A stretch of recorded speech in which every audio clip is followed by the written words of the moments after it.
Hello, everybody. Oh, Dennis, Blake, Tom, Snowbad, Popus. Hope you're all doing well.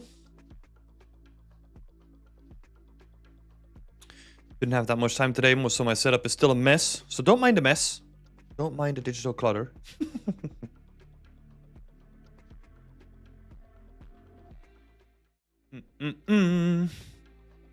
Oh, yeah.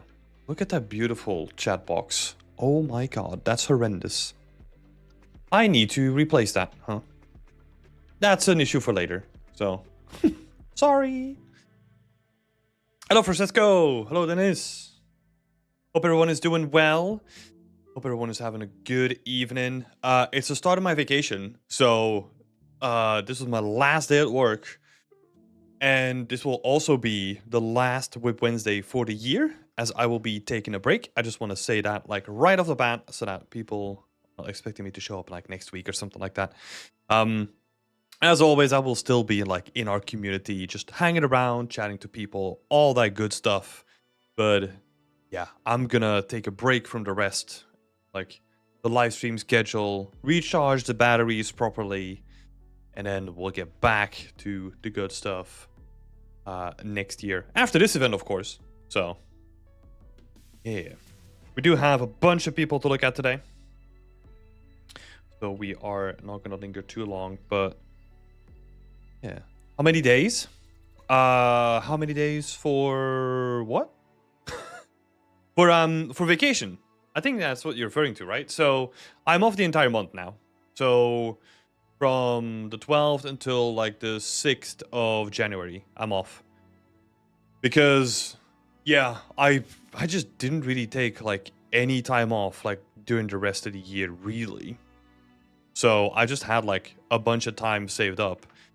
Plus, I also still have like 4 days that I'm going to carry over to next year. So, yeah, just shows you like how good I am at scheduling my holidays. We're not going to do anything though. Like we're just going to chill out. I do want to do like some stuff for BE. We're planning.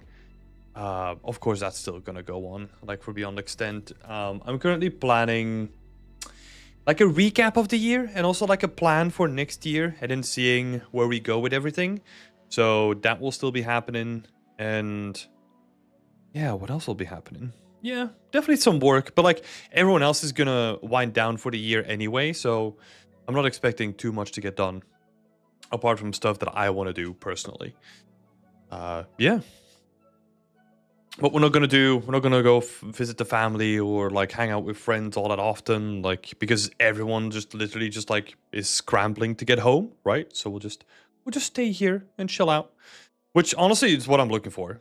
I'm looking forward to it. So I hope that everyone is gonna have like a good Christmas, well, holiday season really, and gets recharged properly. Hello, Rat One. Oh, Bodie. Oh, Justin. Don't know if I said that already, but lovely to see you all here. But yeah, what are everyone else's plans? Is anyone planning anything cool? I don't know, any ways that you're gonna relax in your own personal way? Or is anyone planning like any cool creative project that they're doing like over the holidays? Be curious to hear what people are doing. Oh, this is gonna get too hot. Yeah. Not do this then. Yeah. I thought it was a good idea before. No way. So yeah.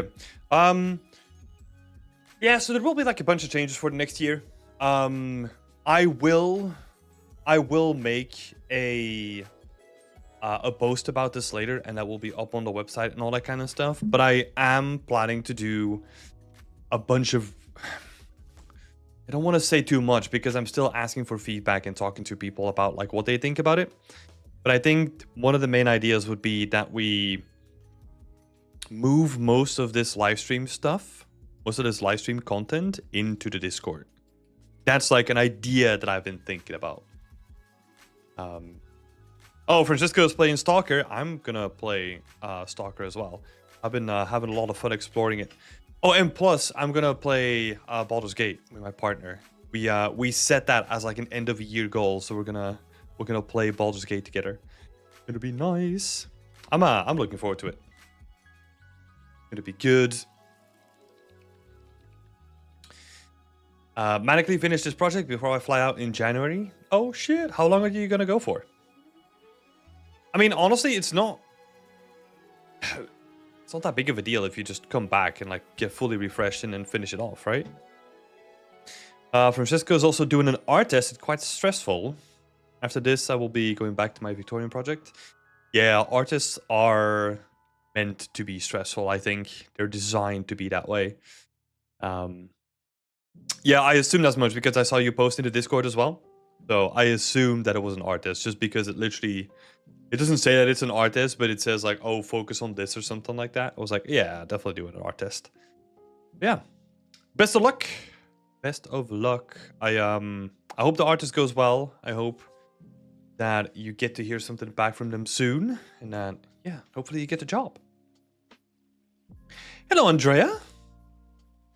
It's lovely to see you here. I feel like it's been a while. Hope you're doing well. Or maybe like the end of the year is getting to me and I'm just getting exhausted.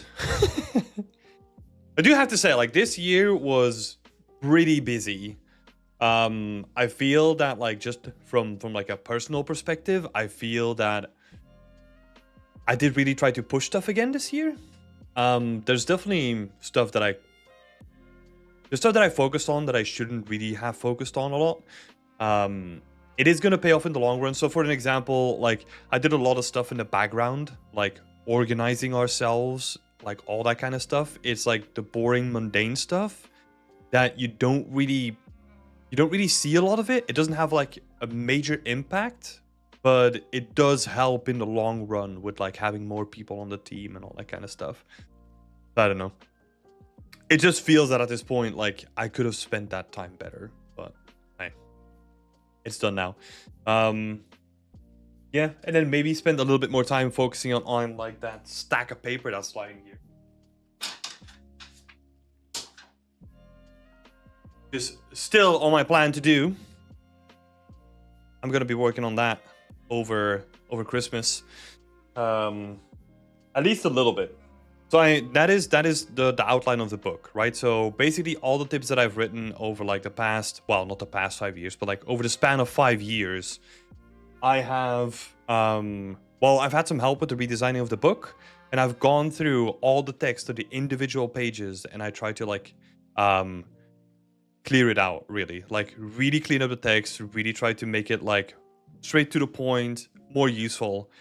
But now I still need to implement that text. So it's basically, yeah, that's going to be me. At least for a little bit. I'm going to try and chip away at that. Over Christmas, and then also potentially over like the new year as well. So I have that set for me. Yeah. Yeah, I'm trying to think what else. I mean, we did so much stuff, I feel like. We had like the big merge over to like the new platform, which was like a real headache for a lot of people. So I apologize for that. But I feel like now we're in like a really good position to really build like a lot of more unique stuff on the website as well. So we do have like a bunch of plans for that. It just comes down to actually implementing them over like the next year, which is something that I'm really excited about. We got a bunch of cool ideas. We have some old stuff that's potentially coming back and making like a return as well. One of those things I've been thinking about for a while is we had fake artists at some point. So these were like artists where I written the briefs and I set them all up. I given like people a timeline and all that kind of stuff, and you could like apply to them yourself and then test yourself if you're gonna make it within that deadline. And then potentially get like a bit of feedback or something like that, depending. So that might potentially make it come back as well. Plus some whole bunch of other stuff that I'm not going to reveal just yet. But yeah, I think December is always a good time to reflect, you know, like what you've done and what you can do better next time. So yeah, I'm going through that right now. Justin is saying 6 weeks, but knowing what I'm gonna have to deal with, where I'm going. Not gonna be as relaxing as I like it would be. Oh, that's unfortunate. I mean, yeah, 6 weeks. It is pretty lengthy amount of time. So yeah, I hope it flies by quickly. Andrea saying it's been a while. I'm trying to rest up. Got myself in a collaborative project. I realized since the project is done in Unity, I've come to realize that I'm an Unreal girly. I get it. I did an artist in Unity once, and after that I was like, I don't care. Like I don't really want to work in Unity. I didn't even get the job, right? I mean, figures, because like the artist kind of sucked. Because I just didn't know. Right? I didn't know anything. Like I was so uncomfortable in it. So yeah, I think after that point I was like, screw this. I don't have time to like get distracted by like a bunch of other stuff that I barely know, you know? You're currently working in Unity? Damn, that's rough. Yeah, I mean, look, like there's just certain things where not that Unity is necessarily like a bad thing, right? Like you can make like really good looking stuff in it. But if you have spent at this point like nearly a decade working in a single engine, and then you have to do like a bunch of stuff. Well, here's a big thing for me, right? It's like if you have to do like a bunch of stuff, especially for an artist, without the support of someone technical in Unity, oh, that is chaos. That is yeah, that is not good. Because like the thing is, like I remember, and this is like 8 years ago or something like that, right? When I was doing the artist. So I remember at that point struggling with like basic stuff. I was like, okay, I need to do a little bit of landscape and I want grass on the landscape, right? So I was like, cool, I'll make a plane, add transparency on top of it, and then just, yeah, slap the material on that plane and just scatter it with like a brush or whatever, right? Relatively basic stuff, I was assuming. Well, it turns out that that wasn't true, because the first thing that I encountered was that it didn't even have like a basic shader that came with transparency enabled in it. So I'm just like, wait, how do people set up transparency? So I had to look for like a shader, I can't remember which shader or whatever, that I took from someone else, and then that allowed me to add like transparency into the whole project. And I was like, wait, why is this not like the thing from the get-go? And I literally spent like a couple of hours trying to do that single thing. I'm sure that that stuff is now all like super different, right? But I just remember just like really struggling with it like a lot. And it's just, oh, so uncomfortable. Was a good learning experience though, because even the stuff that you don't enjoy or the stuff that you don't like, you can then realize like, oh yeah, I really don't like that, so I'm not going to do that again. So yeah, if there was a project, so like a project is different, right? Like if let's say you get hired to work on like a Unity project that has the support of more technical people, like then it's fine, because they're gonna take care of like all the technical aspects, right? But at this point, yeah, I mean, I've worked in like 4 to 5 engines now, you know, so like the ability to adapt is not something new. It's just, man, trying to do like a bunch of stuff yourself in Unity is difficult. What was saying? I really like the resource hub in Beyond Extend. Really helpful. Oh, thank you so much. That is actually something that I really want to take another look at. Because the core essence of those articles is good, right? So I think we have something there. But a lot of them were just like really unedited, unfiltered, and I kind of want to do like a whole cleanup. I just needed to get that out there in some way, and then we could like iterate on that. But yeah, I appreciate it. Andrea saying Unreal definitely feels more put together. Unity just takes more steps to achieve the same thing. Yeah, the way that I always looked at it is that, I mean, I feel like that definition has now changed a little bit, but the way that I always looked at it was that Unreal Engine is an engine made for artists, where Unity is an engine that's made for programmers first, right? That's sort of the way that I looked at it. And this was before all the stuff I mean, before all the shenanigans that they did on the Unity side, right? Where they screwed over like all the developers with increasing their prices and asking for like installation fees and all that kind of stuff. They've run that all back. So that's no longer a thing, but like the damage is done. It just showcases that the previous CEO was interested in that sort of stuff, right? And I think that really damaged their reputation. But at the end of the day, it's a tool, right? And with certain tools, like let's say if you're a student and like all you did was working Unity, I would probably see that you could make the argument from the opposite side as well, because you've built up your skills within Unity, and then if you have to switch to Unreal, it's just like, ooh, right? Like, where's this? Like, how do I do this? I mean, the new guy that runs Unity now looks promising. They started to fix major issues that Unity has. Yeah.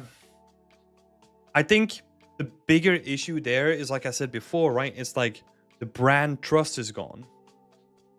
I think even if you have a new person at the helm that has like different ideas on how to run the ship, like the damage is still, you're not necessarily relating like the brand image is Unity, right? It's not what was his name, like John Riccatello, like the former CEO, or like the current CEO, right? Like they're just the people that are running the brand. So it's good that he's trying to do damage control, but the damage has already been done. It would be nice, like I'm all for having multiple having more engines, basically, right? Like the more engines we have, the more choice we have, and then the more competitive they have to be between each other. But on the opposite side, who the hell is going to compete with Unreal Engine now? They are so big. I mean, even Microsoft with their own engines and their own internal dev teams and their own tech teams, they were like, look, for the Halo, we're just going to switch to Unreal as well. Right? It's just like CD Projekt Red also doing Unreal. Like everyone is going to Unreal by the looks of it. It is, yeah, we were talking about this at work today as well. Like the benefits, like the pros and cons of everyone switching to Unreal at this point. Because it's going to be very interesting to see how far other developers are going to go with building proprietary solutions for the issues that they're currently running into in Unreal Engine projects, right? For example, like Lumen is very hit or miss, like in release projects, right? I'm running into like a lot of issues in Stalker, for example, where there's a lot of light bleeding, there's a lot of light flickering. Yeah, exactly. Like Kovalinsky, it's exactly true, right? Like every engine, this is one thing that you can be sure of if you're working in game development. Every engine has its issues, and everyone is going to complain about whatever engine they're using.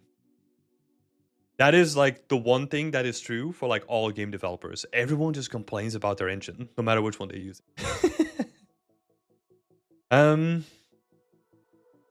So I've been looking into the videos from Threat Interactive a little bit as well. I mean, I just watched one. It is interesting. I kind of put it on like late at evening, so I wasn't really paying too much attention anymore. There was some interesting stuff that was being brought up. Like the thing that I don't like, and this is just in general, right? Like not about them specifically, is when it's a channel that is building the solution so they have a stake in talking bad about whatever the hell is happening, right? Because if they don't talk bad about it, they are not the solution that you want to go towards. It was not the one that you sent, no, Route 1. It was a different one. It was about minimal specs and like how Lumen runs with it and all that kind of stuff. But yeah, it just kind of felt like a little bit like sales pitchy in certain moments, and I'm like allergic to that kind of stuff. That's why I like watching Digital Foundry's videos, for example, right? Because they're on the outside. Of course, they have something to gain from it as well, but it's not directly related to the project that they're talking about, right? That's why I like them so much.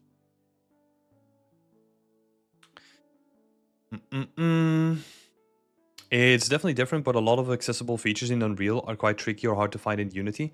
Yeah, exactly, because like Unreal has like a massive user base as well, right? So like, I mean, there's so many tools and like things that have been built for Unreal by the community as well. Andrea's saying they have definitely left a bad taste in my mouth. It's not a bad engine. Just struggled to find a motivation to be good in it compared to the effort I put into Unreal. Yeah, and also like here's another thing. Why should you, right? Because unless you are targeting like a very specific company that is using Unity and wants you to use Unity as well, then maybe you can put like a little bit of effort into it. But it's highly likely that they have their own proprietary solutions or proprietary ways of working with it anyway. So it's like, yeah, I'll learn that during the onboarding period, right? Same is with any company that I work for example, they have their own proprietary engines. So whenever you join that company, you have to get onboarded in that engine, right? And it's like, yeah, there's transferable skills between all the tools.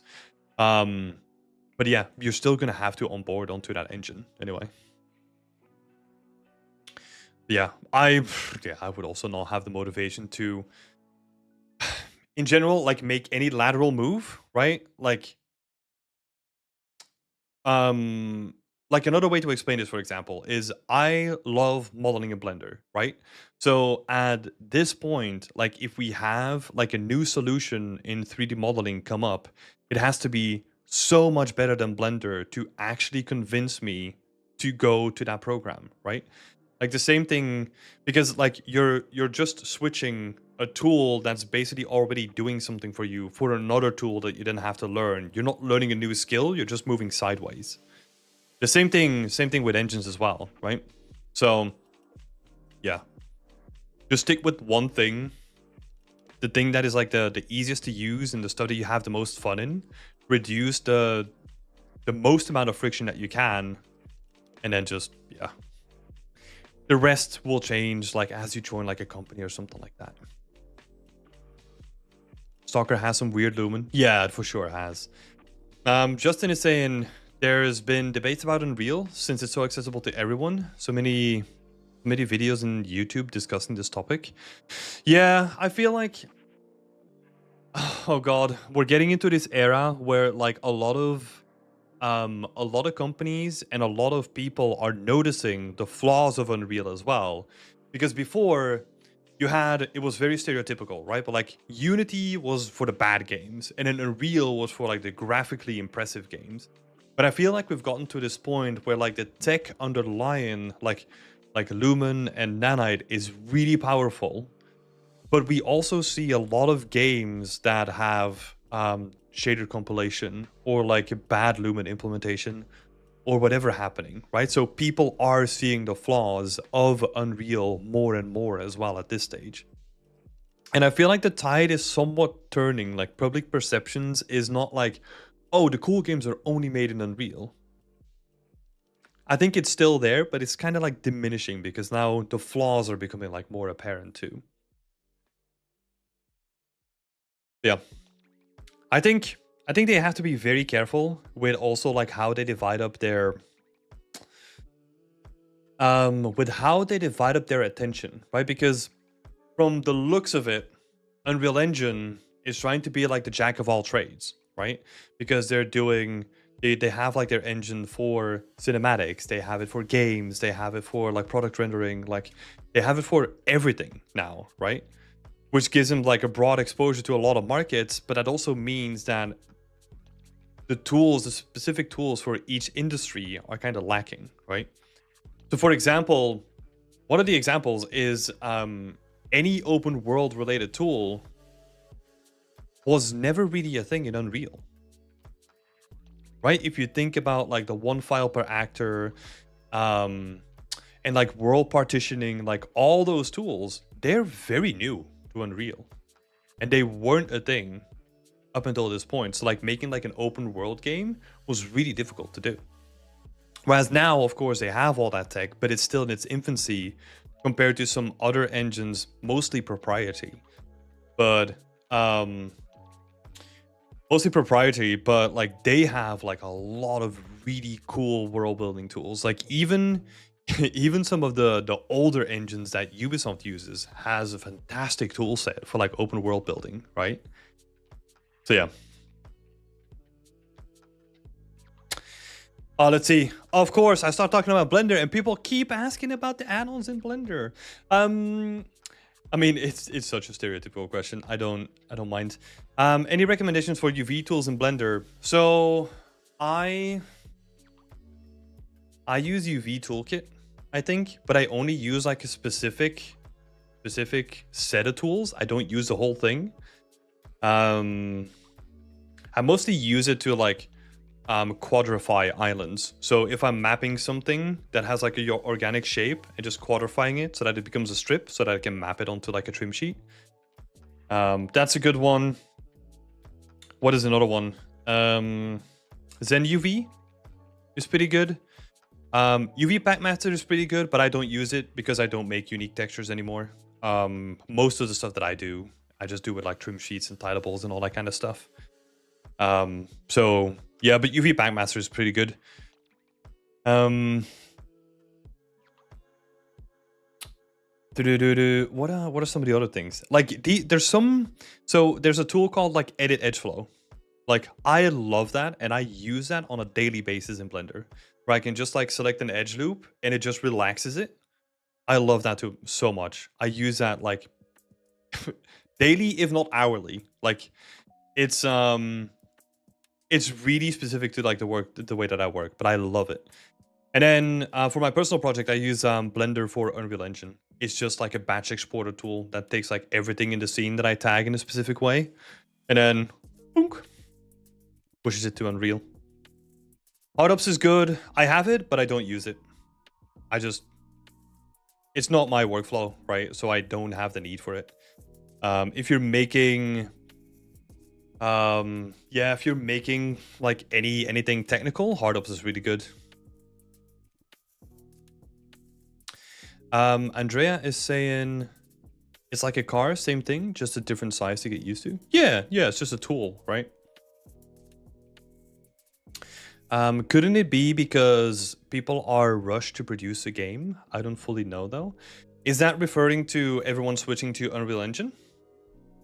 Because if that's the case, that's not really it. Because if you really think about it from like a money investment kind of strategy, right? Like most of these companies, they've invested like millions, if not tens of millions, or like hundreds of millions into their engine to then switch to an engine that in their case, you will have to pay a the Lumen Nani part. Wait, so no, I don't think so. I mean, because there's so many restrictions there. I think honestly it's just because the tech is underdeveloped. And like there are definitely like limitations to the system, right? It is a really good system, but that doesn't mean that the system doesn't have its flaws. By not making unique textures, is that relating to you don't really do much of unique prop textures? Prop stuff? Yeah. I barely do like any unique props. And then I think UV Toolkit has like a packing thing in it as well. Yeah. All right. Lovely chatting, but we do have to get to some feedback, and we have like a lot of people here. So let me switch it up as well. Feel free to keep the conversation going and ask me questions during, right? Because it's always nice to have people chat in. I love talking about this stuff. I could talk about this for ages. But alas, we have to do some reviews. So let's start. We're starting with Liz.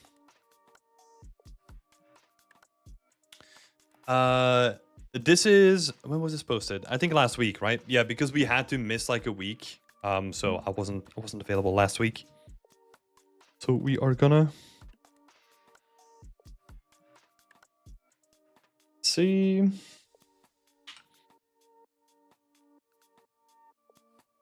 Oh god. Let me just quickly do some stuff here. Where is it?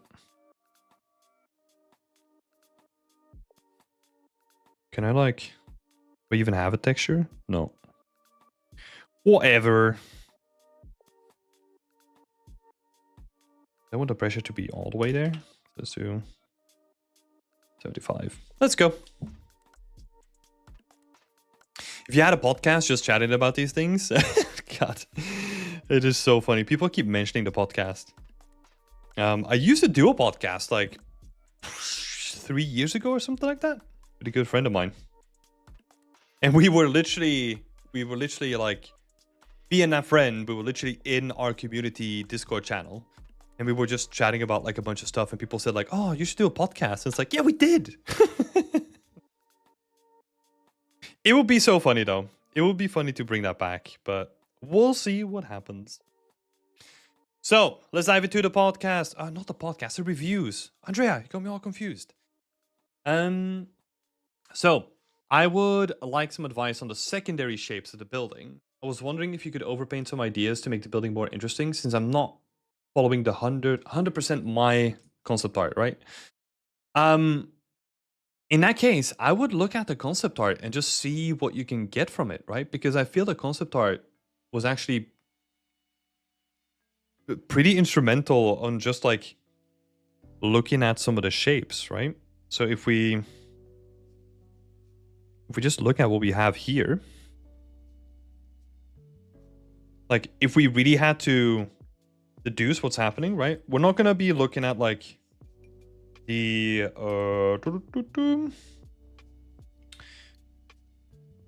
actual details of the textures, right? We're just gonna focus on the shapes. We have like a separation between the top and the bottom floor. And then we have like these couple of trims that kind of add like a little bit to the silhouette as well. I kind of feel like this goes... it's not straight. It kind of has like a little curve to it. That's something you could play into as well. And then you would have these lips too. But just make them like exaggerate them more, right? Like have them come out. Like make them like pretty big. Something that you could potentially play around with is look into references for this, right? I'm just gonna be speaking from no reference here. But just, yeah, really play around with the shapes. So you kind of have like this curve going on. This sticks out again. And you could kind of have like a curve going down here again. So I'm really trying to push the shapes that are already there, right? Just really push them out. Push this in. Push this out. Get like that shape contrast going. And then you can kind of look at maybe doing like some additional things, like if you have this stick out more, how is that supported, right? And then you could look into, and this is the part that I'm not sure if they do that, right? So this is where you would need references. You could then like support this with like some wooden brackets to kind of make the building like more interesting again, right? But I feel in general, if you get to that point where you're not really sure on what to do with the building, that just means it's time for some references. Because this is what I do, right? This is what I always do, is that I feel like I'm stuck with something. That just means that I need to take a step back and look at either references or take a break or something like that, right? It kind of depends. It kind of depends on what you want to do. But like references are your friend, right? So whenever you get stuck, look for references.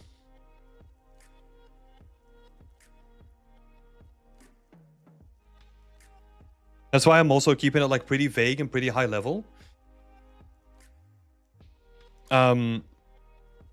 Because yeah, it kind of depends on what kind of references you have, right? Let's see. I've used references from Assassin's Creed Mirage, but sometimes I work on something that looks good on the reference, but not on my building. So this is the thing, right? Like, another recommendation that I can give here is references from Assassin's Creed Mirage, like what we talked about last time, are really good if you want to know how to do something technically, right? But that's why I recommend to...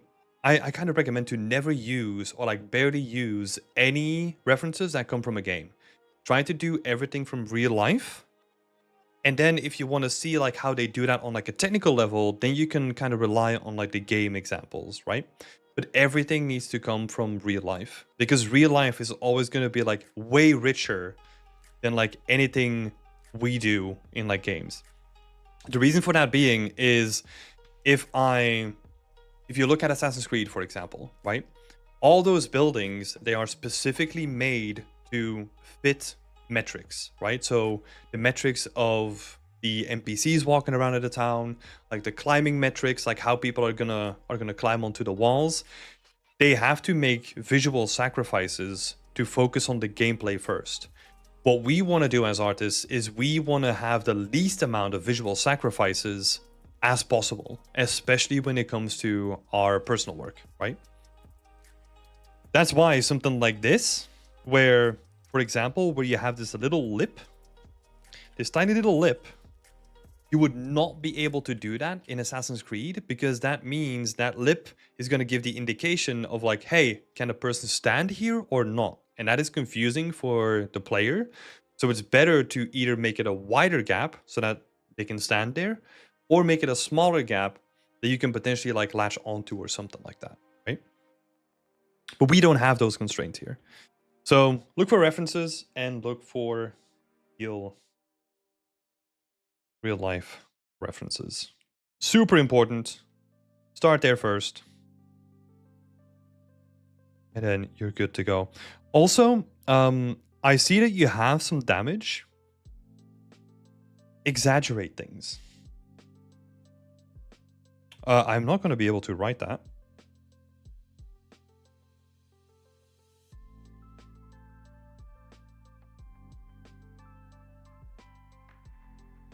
So I want you to overemphasize shapes. So you need to be able to go bold with things, right? So if the edge of the building is damaged, I want to be able to see that from this point, but I can barely see it from this distance. So I want you to exaggerate that by like pulling the geometry and like really making it feel like it's damaged, right? The most important thing here is, again, silhouette, right? Like those silhouette changes are going to be super important. We need to be able to push that as much as possible, because that's going to help us read what the building is like. I'm not sure how to make, let's see. So, but sometimes I work on something that looks good on the reference, but not on my building. I think, so there's a couple of things that could be happening there. It's just maybe you don't have the technical knowledge yet on how to properly like implement it, or you're not applying like what we see in like number 1 or number 2 here, right? But that's fine. That's why we're here to learn, right? Like we want to be able to push your skill set, right? So this is a like a learning moment, really, where, okay, if you feel like you're kind of stuck and like something doesn't translate well, try doing something like a little bit different, right? Like go bolder with the shapes, like try a different texture technique, all that kind of stuff. And let's read the last little section. I'm not sure how to make those arches on the side look better besides normal decals. And I don't know if the windows that I have can be more appealing. Okay. Again, for those arches, that's where, again, reference comes in, right? I know that I keep hammering this thing, but like references are key here. You cannot find a way through like a piece of art without focusing on references. For example, I think this might come from like a clash between the material that's used here and what this arch is doing, right? Because this arch is like purely decorative. So usually if you have an arch like that, it would almost all times just be like lined with some sort of stones, right?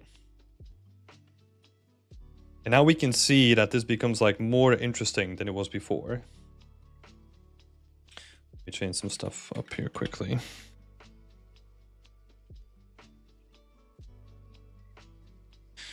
So now, once we start doing that, we add like a little piece of like structural integrity to this building, right? But again, this can only come from ref, right? Like this is observing the stuff that we see in the world and then seeing how they do their arches and if they even have arches on their buildings. Like it's going to be really important. As for the windows, I think they're decent. You just have to play more with the actual geometry, right? Because now the geometry is really straight. But as soon as you start, I'll do like an overpaint with color here. Let's see.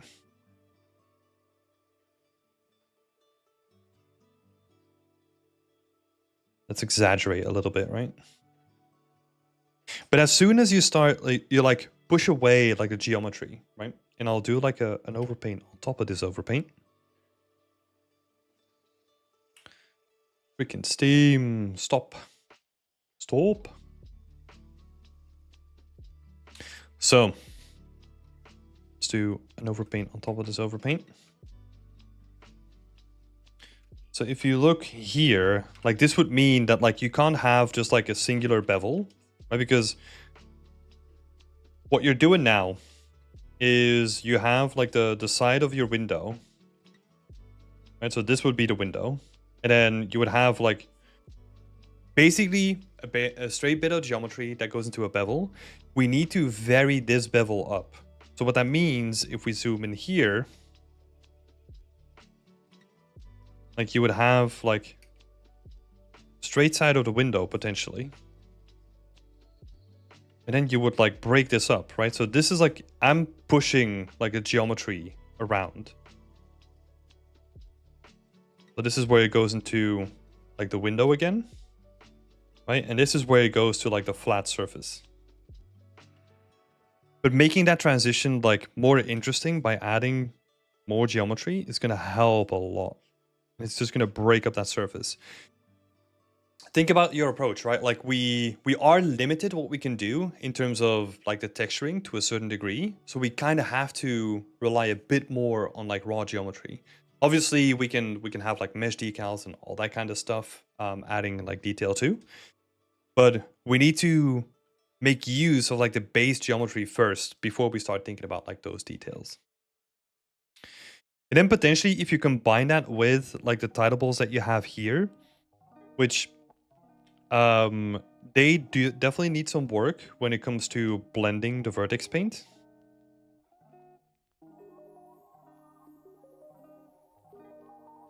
Especially use a mask for your vertex paint, right? Like blend it with a mask. That's going to increase how it looks. And usually this mask is derived from what you're trying to blend it to, right? So if you have a stone material underneath it, try to derive like a high texture from those stones and use that as a mask to drive the blending of the plaster on top of it, right? Because then it's going to use the information of the stones to blend with the plaster on top of it. But I was saying is that if you have a stone texture like this underneath, try to see how you can make more use of it too, right? So if you have like a piece of rock here, maybe it comes out, you know, and then the rest can be like sort of a little bit flatter. But those details where you just like push the geometry around a little bit, they make a huge difference. Because it's all about just like tiny little bits of like silhouette breakup. That's what we're looking for. And I think again, in this case, like this is a perfect example of looking at Assassin's Creed and then seeing what you can extract from that game and how they implemented it, right? So just as a little recap here, if you're stuck with any sort of like architecture or the style or the mood, etc., we look to real life. If you're stuck with anything technical, so let's say workflow-wise, workflow-wise, or like implementation into like the engine or something like that, then we look at games for this, right? So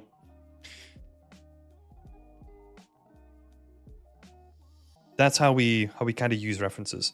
Because the issue that I see a lot of people make is that they rely too much on game references and they don't know why that thing exists in real life or how that is made. And that is really important information that we have or need to have to then decide like, oh, I'm going to be building it like this, right? So yeah, hopefully that was helpful. But yeah, number 1, references. Number 2, oversizing and overemphasizing shapes. Making, you just have to gamify it a little bit, like make things like chunkier than they appear and like really work on that. Especially on the silhouette, right? So silhouette is key. Thank you, Liz. Appreciate it. Next one up, we got Joy. I think they're called differently in here. Oh. Yeah, this one. What do you have going on in the chat? Weekly/monthly podcast with a special developer to talk with and discuss would be cool. It's a lot of work, man. It really is. I will let you into a secret. We did that once. We had a special guest on the podcast. And just organizing that single podcast took us way longer than expected. And I think that might even be like the final episode that we've ever done on the podcast, because we were like, wow, that is such like an organizational nightmare.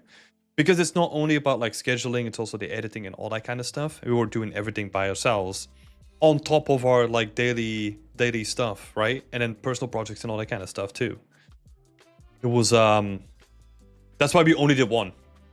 And that's it. Like, it was just so chaotic. And then discussing like what needs to be cut out and all that kind of stuff, because sometimes things would slip and you don't want that on like YouTube. Oh my god, such chaos. It would be cool. So who knows? Maybe at some point, if like the organization on my side gets a little bit better, we could have that. Andrea saying, my first ever introduction to you was a podcast you did, answering questions about environment art, something like that. Since then, I've been a fan. Yeah, I feel like everyone went through like a phase where there were like a bunch of podcasts, right? Because I remember appearing on like a couple of other ones as well, which now have been turned into something else or discontinued or whatever. So it feels like a time capsule.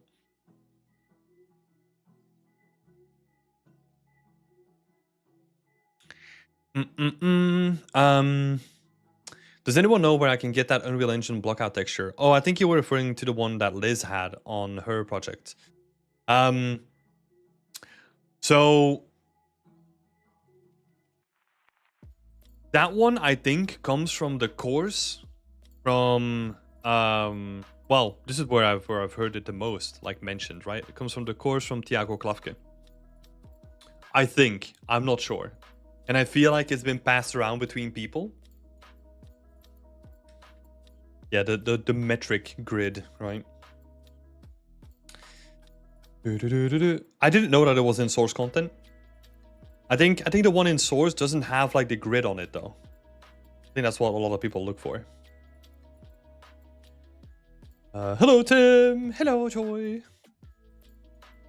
Was talks with William was good. Yeah, I did enjoy our talks. I think what I really want to do, because I had so much fun talking to Will like a couple of days ago, I just want to set up like another call with him and just talk for ages, because it's been a while. It would be good. Let's have a look at your work, Choy. So now that the team challenge is done, time to finish this little project. Since the last Whip Wednesday, I've changed the camera height, worked on breaking the floor a little bit more, and did a first pass on most of the textures. I'm planning to make a wood patch on the floor. Hopefully that will be enough. Open to any feedback from the trim textures to the lighting. I think, did we mention this the last time? Yeah, so the thing that I would look into is a way to break this little repeating texture up. You've got these like sections that kind of like repeat.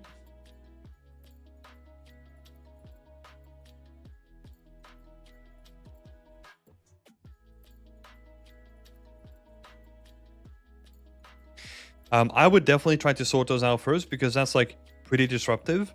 If you want to do like these sort of patches, I would honestly just do them as decals instead and just have like the base texture that is like a pretty generic, like unassuming tidable texture, and then create variation through having decals, right?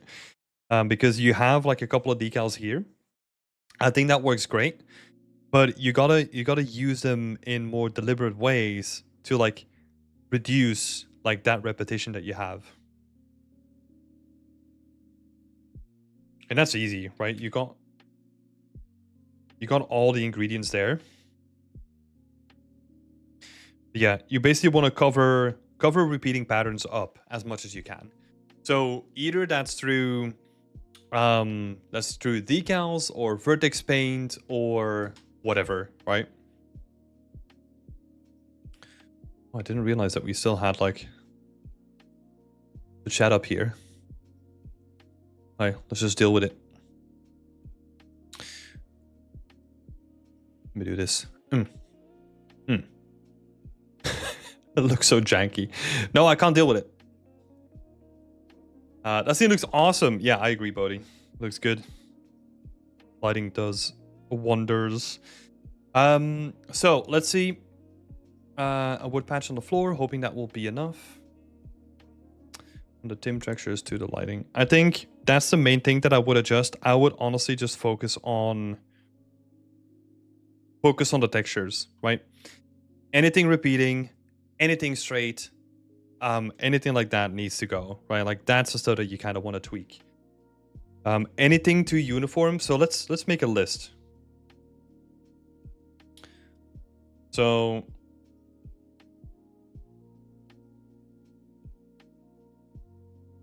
anything repeating, anything straight, and anything that is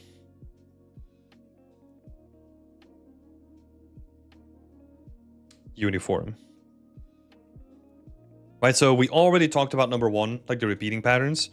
For example, the uniformity, like this is what I would describe as like uniform. You see like the shape itself, it is very clearly outlined. That feels very unnatural. So find a way to like break this up so that, let's say, you could do some like really interesting stuff where like these planks, right? This section looks higher than this section that's kind of like bending down a little bit. That also means that the scratches won't touch that plank, right? Those details are gonna matter, right? So cut out like the decal here, have it maybe continue in like a different fashion on this one, and then break up like the silhouette over here, or like the outline of that shape. Those things are going to be golden for like a scene like this, right? You kind of want to put those attention to detail in. Because, yeah, you're doing it in other sections, right? Where you have like little bits that kind of like splinter off. That stuff is really cool. You just have to do the same thing on like the majority of the surfaces, right? And I feel like you could even push... You could push like the gradient more. So basically, people kicking stuff, dust collecting, dirt, all that kind of stuff. You could have like a stronger gradient going from like the bottom to like the top.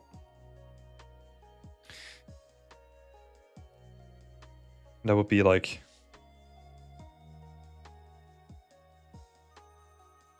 Is this? No. Different. Stupido. Different. Different playlist. How dare you? So yeah. Dirt. Shoes, etc. That is the stuff that I would focus on. But yeah, this stuff is definitely the most important thing. Like just getting the repeating pattern to go. I think this kind of stuff where you can kind of see that it's like it's kind of bent. It kind of has like a lot of flaws to it. Very, very man-made, right? And like with its flaws and all. That's cool. Try to find like little moments like that. For example, this pipe. Don't make it fully straight. Like have like a little kink into it, or like slightly offset it. It's gonna look cool. But yeah, cool stuff. I think see,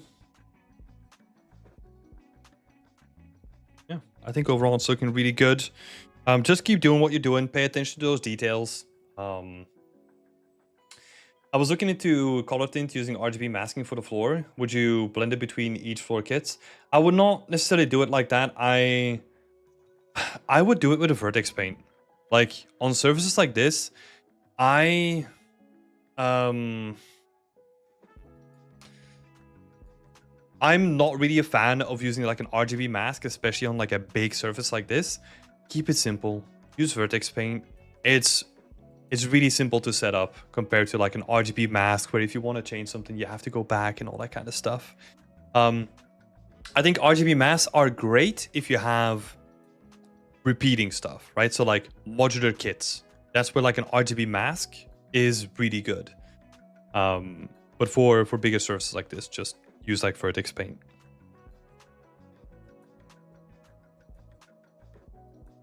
Yeah, that could be cool. So you could even just do this in the engine if you wanted to, right?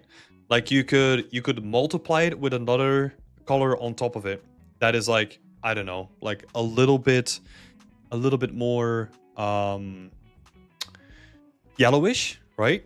So you just like multiply it with like a yellowish tint, and then you use that variation to vertex paint between itself, right? So you have the base texture as one, as just a base, and then the red vertex channel just blends between like this one, for example. So that's what I love about vertex paint, right? Because you can set it up. Once you kind of know how it works, like you can get this up and running in like 3 minutes. Like I kid you not. Just you already have like all the stuff there. You only need to do like a little multiply, like a multiplication with like a different color to tint it, and that's it. That's what I love about it. And then you can, once you kind of have it set up, you can then start adjusting it in the engine, right? Because, for example, we only did multiplying it with a tint, but what if you then also do it with like roughness, right? So like the sides are less shiny than the middle, right? And you can start playing around with that. You can start playing around with that like on the fly, which is what I love. Making the helmet on a low poly, and we'll be doing a quick set to showcase in an environment so it's more relevant. That's awesome. That's awesome, Sanjeevan. That's cool stuff. Cool. I think that's it from my side, Troy. This is looking really nice, though. I really like the approach already. Feels very realistic. Yeah, keep focusing on those smaller details, right? Attention to detail is going to be key to an environment like this. And just, yeah, make it look sick. There's another thing. I was already in the environment. Never mind. I was gonna say, it feels like this is probably the only thing that's gonna feel out of place, because I just don't know what it is. You know, I don't know what I'm looking at, and the rest of the environment feels like so what is it? What's the word that I'm looking for? It feels like so natural, right? Like such a thing that we can relate to. But so many people say that. So that's the thing, right? Like if so many people say that, then maybe it's time to think about removing it, right? It just, something is weird. Like you could basically, like, when it comes to this, right? Like when it comes to this dilemma, what I don't know, it could be a cultural thing too. Well, so I feel like if you're starting to play that, then you're starting to make excuses for potentially not trying to belong there, right? But I feel like if you want to approach this as an artist, I feel like what could be interesting is then having like more things that relate to that culture, right? So let's say if we go with like the cultural route, and this is like, oh, this is just like how they invent stuff, right? This is, I don't even know if this is like a real thing or not. But like have more things from that era that kind of look similar. And then we're talking about like, oh, that is just a thing that they do. Like that is like a thing, like they design things like that on purpose, rather than it just being like, oh, this is like an awkward looking thing. It is kind of like, this is gonna sound like pretty weird, right? But like the reason why like a lot of alien movies always make them like bipedal and kind of like human looking is because we instantly relate to that, right? Like we wanna be able to tell a story that does not alienate people when they start looking at it, right? So if someone says like, "Hey, that is weird," the only thing that I can recognize that from that is the fire extinguisher. Then we kind of need to change the design of it, right? Or if this is like an actual thing in real life, maybe pick something else that is a bit more relatable to people. Because I bet you that there are things like that that looks super weird and super alien that like have actually existed. But then we need to make a deliberate choice of putting that in our environments, if that makes sense. Yeah. You will encounter that a lot, where you kind of have to think about like how people perceive the environment, and if you can do something to like influence that, whatever way you want, right? Because you can make it even more weird, or like repeat the same sort of design in like multiple ways, and then it becomes like, oh, that's just the world that they're in. Yeah. Choice is yours. Next up, got a Mizu. Mizu is already on the screen. Looks like it belongs on the ship. Yeah, potentially. I mean, it kind of has like the rough shapes of it, right? I mean, that's the thing, right? Like, it could also be.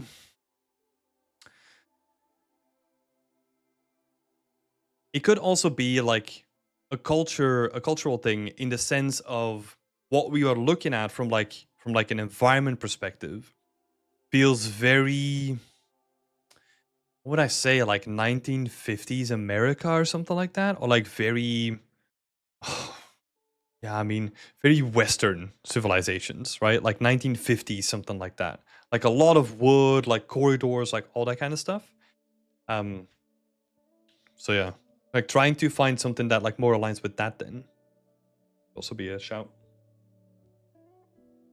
That's where reference comes in. Cool. Mizu, have a look. Cheese tape. I wanted some advice on my geometry and possibly my UVs. I don't know how relevant it is to ask you, but I'm curious. I've decided to divide the object into 3 UVs for a fairly good quality texture rendering. Okay. So there is some information missing here. Like, we know that we have 3 UV sets, but I don't know the resolution of those UVs that are going to be there, right? So that is going to be important. Also, I don't know if this was on purpose, but you said that there were like 3 UV sets, but 2 of them look identical. So I'm not sure if that's by design or not. Maybe you're trying to like, wait, let me see. So this one is duplicated, but that is the top, right? Yeah, that's the top. Yeah, so that doesn't make sense. No, I think we don't really don't think we really see like everything at this point, but we can work with it. So first off is we got 3 UVs, but the most important thing is the texture size.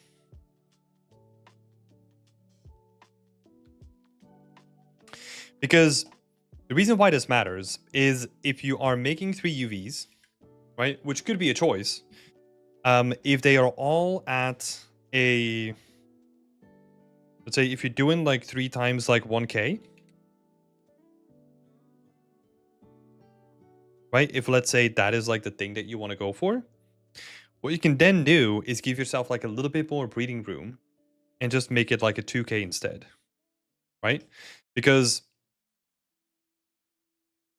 like if a texture goes up, it goes up by twice the size, right? So like you can fit a 4 1Ks in like 1 2K, right? So the only real reason why you would split this up into like multiple texture sets is if you're hitting a limit somewhere, right? So let's say because you want to go for like maximum texture quality, if you are going to use 3 4K textures, that is way too much.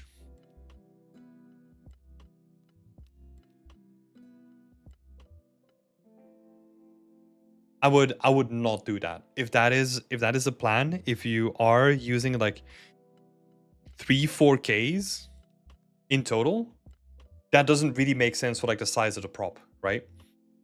So we have like a document on our website for like texel density. It's free for everyone. You can go check it out if you wanted to. It's under the guide section, and that talks about like texel density. So for example, if you have a 1K per meter, right? Like very simply and quickly explained. Like let's say this is like, I don't know, 25 centimeters tall, something like that, right? Then we are not going to get to like a 1K in this case, right? Of course, you kind of want to deviate from like what is standardly used in like games. You want to make your stuff look better. But in your case, you can easily squeeze all this stuff onto a 2K texture, for example, and still make it look good. You could potentially even push it to a 4K if you really want to push it like really far. But I would honestly just combine this all on a single UV set and do it that way.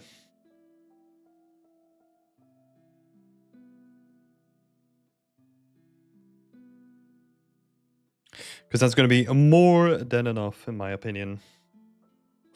So let's see. Advice on your geometry as well. So let's have a look.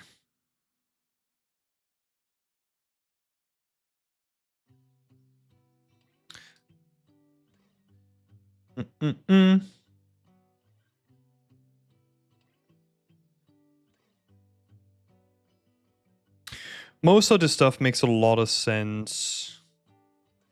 It's pretty logical. I do have a question because you have like bevels all over the place, right? Even for like tiny bevels like this, there's a bevel there still. I'm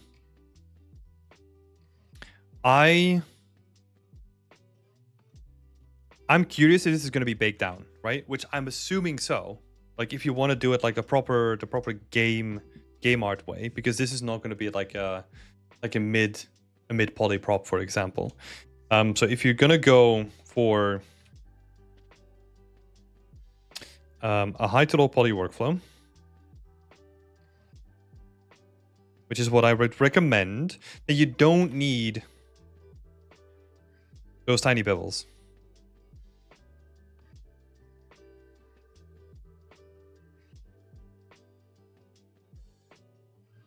Right, so like especially the ones down here, you don't need those. Like they can go. You could potentially retain like the bigger bevels, but I would simplify that to like a singular one potentially, because at this point the geometry only matters where you need the silhouette, right? So the silhouette is all that is going to matter when it comes to the geometry on this one. Because you're going to be baking down like all the bevels onto the low poly anyway. Yeah, so that means that you can still like reduce like a ton of this stuff too.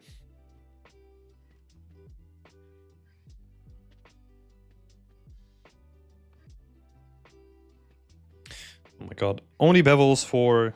Oh my god, it's so unreadable.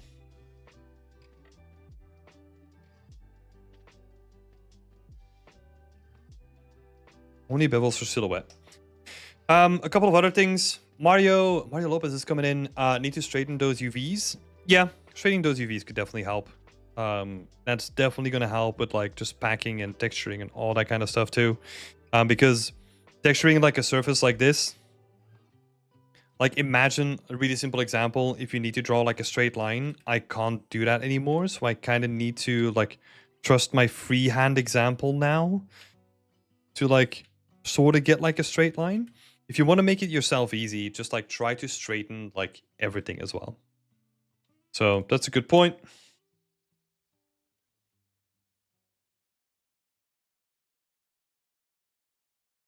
Make it easy for yourself by straightening UVs.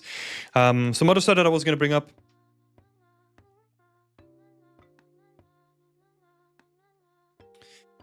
Make these like proper circles. Because they kind of look weird. Like they... During the modeling process, you kind of lost like the original circle. There are tools for this. There are tools for this where you can just circularize or whatever. It kind of depends on the program that you're using, right? But that is something that you would need to fix for sure. Because we kind of want like an even distribution between like all the edges here. That is going to help us a lot as well. Because, for example, what is going to happen now if we bake down a low poly, like a high poly to the low poly, for one, like the bake is going to look like a bit skewed and a little bit jank because it's not like baking on like an even circle. And also, this is going to show up because this might look smooth, but then you see like this sort of like jank coming in, right? Because it doesn't have like the same amount of like subdivisions as the rest of it. So be careful about that. Try to keep everything like nice and unique. Or like nice and evenly distributed.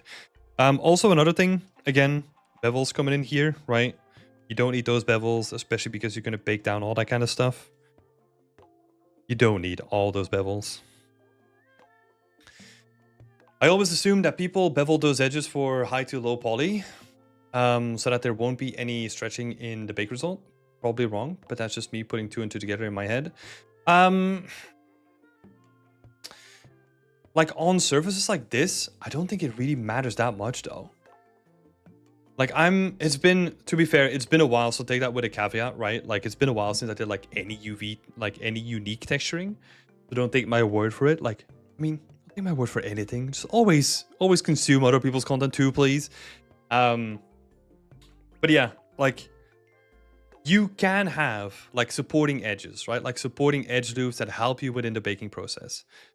Usually those are used for projection reasons, right? So let's say you want to project like a bunch of like floaters on top of like a flat surface. You add like control loops in so that you have like a flat surface to project it down onto.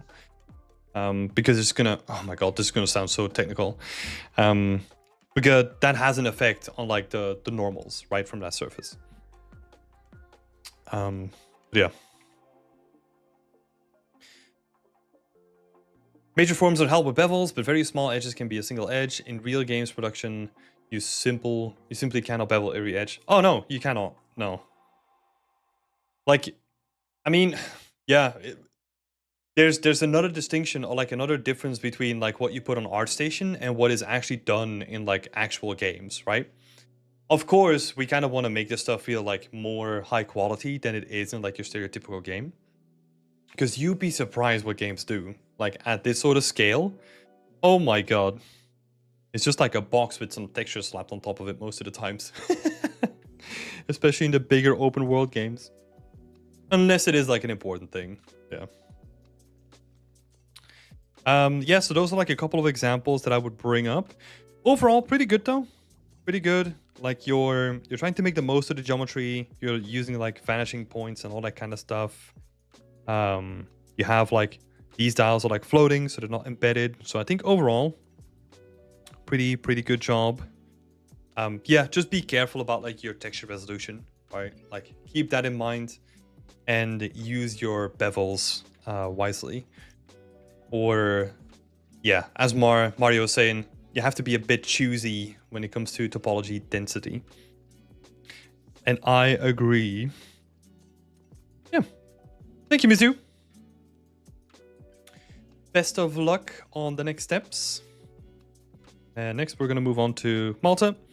In the meantime, people who are participating in Whip Wednesday, well, Whip Thursday today, feel free to drop your name in the chat, and then we'll get to you first. Feel free to give me a shout, and then we can do like the people that like who volunteer on stream, like next after McVal. So, McVal's coming in. I would like some ideas or tips on what's needed for a modular kit to be useful. My idea is to use them to create a procedural generator with pieces in Houdini or Unreal Engine PCG. So far, I've got a corner, inner corner, and wall pieces. So a good modular kit, if you really think about it, right? Like you kind of have to like reverse engineer. Because a good modular kit allows you the possibility to build bigger spaces with ease and have like a relative amount of visual diversity, right? So it's not about like a singular building. It's more about like a multiple buildings that look somewhat visually distinct from each other, right? To the best of your abilities.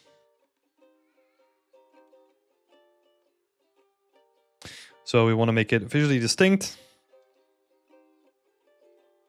And then also focus on the reuse. Right, so that's the balance we have to drive. So there's not going to be like a set of modules. If you look at, for example, like the Matrix demo in Unreal, they have like an elaborate set of modular pieces, right? For like the stuff that they do. I think honestly, you just have to play around with this, especially if you're doing something that you designed yourself, which is something that we'll get to. But if you're designing something yourself, then you would just need to play around with it and see how far you would need to go for the use case that you have, right? Sorry, Justin. We'll get to you in just a second, and then after that we'll do Palm and Bodhi as well. So yeah, I was saying that. So that's like you gotta test it out, right? You gotta make sure that you test out like the scope that you want to create, and then see how many pieces you need to create that scope, right? I cannot say how many pieces you need because this is getting to the next point. I don't even really know what this building is supposed to be representing at this point, right? I know that's probably like a pretty harsh way of saying it. But it is so difficult to design a kit for something that doesn't exist. I would go back to what we were saying like a couple of images ago, where we were talking about how to root something in reality, right? Even if you look at Cyberpunk, for example, which is a game that I love, there is so much stuff in there that is still rooted in reality, right? So what you'll oftentimes see is that you'll have like this kind of futuristic looking skyscraper, but at the bottom, there's still like remnants of like the old architecture there, like supported with like massive pillars of stuff. They do like a really good job of blending the two. Whereas this right now, it doesn't really read like anything yet.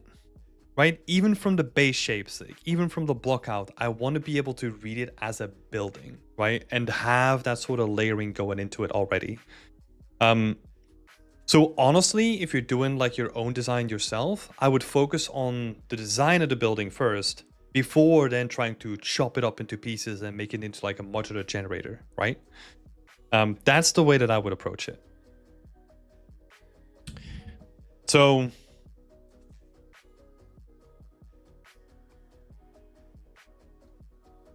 the design comes first. Design comes first, and then we can modularize that design.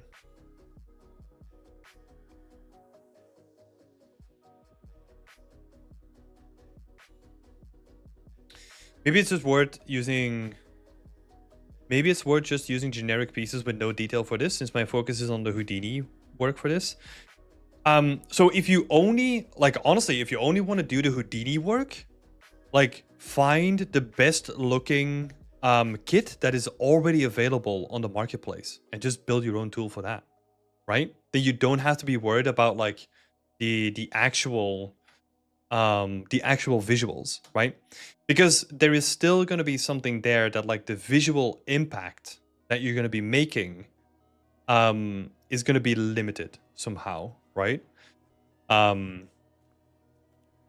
Or even if you still want to design the stuff yourself, like if you want to go for like generic pieces, you just pick a style that kind of works for that, right? So look for concepts that are like semi-futuristic and have like a lot of just like generic looking panels and all that kind of stuff, but still work from like a concept or some sort of basis that helps you root things in reality, right?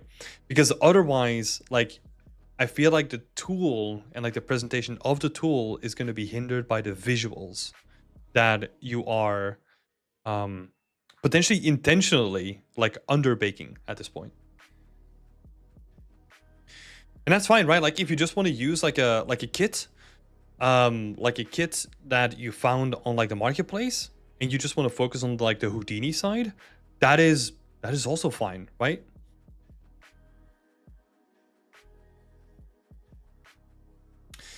I've been using Cyberpunk concepts currently, but I'll focus on the tool and then doing the visuals if I got time. Okay. Yeah. I feel like that's, I mean, I'm just giving my opinion, right? Like that feels like you're leaving too much up to chance. Because like the visuals, like the initial impact is still like how we draw people to the work that we do, right? Like even if it is like more back-end work. Like, for example, it's always going to be like more impressive if you see someone making like a spline tool with like a bunch of really cool shit rather than just like a bunch of blocks on it, right? I'm oversimplifying it, of course, but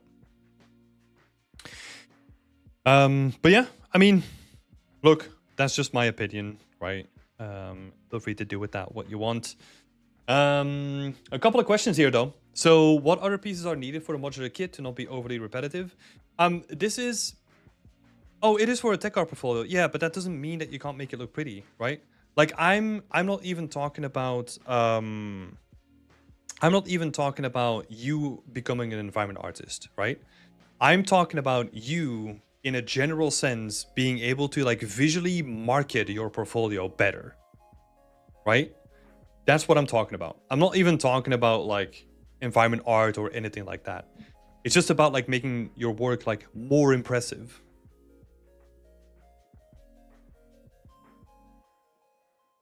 Yeah, maybe using someone else's pieces instead of my own. Yeah, exactly. That could be like a good shout. But going back to your questions, what other pieces are needed? I can't really comment on that, right? Because that kind of depends on like the design that you're doing.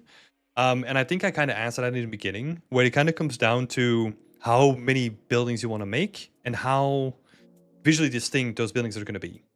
So you just need to test like the scope and the scale what you want to go for and distill from that how many pieces you want. Is there such a thing as too many pieces?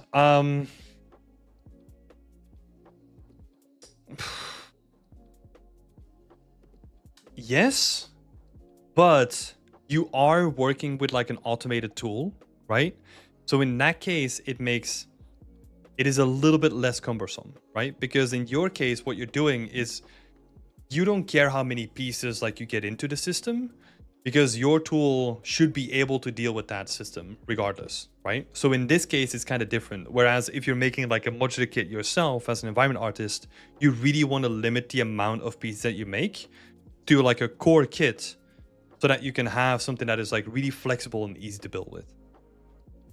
When it comes to the metrics for the piece I'm currently doing, I only have like 10-meter width pieces with varying heights.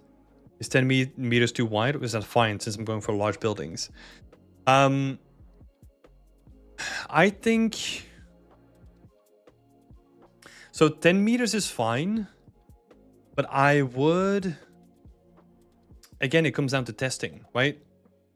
If you're making a building tool that is supposed to be applicable to like an actual game scenario, I would especially test the ground floor, because that's where most people are going to be interacting with the tool, right? They're going to see like the ground floor, like the shops or whatever.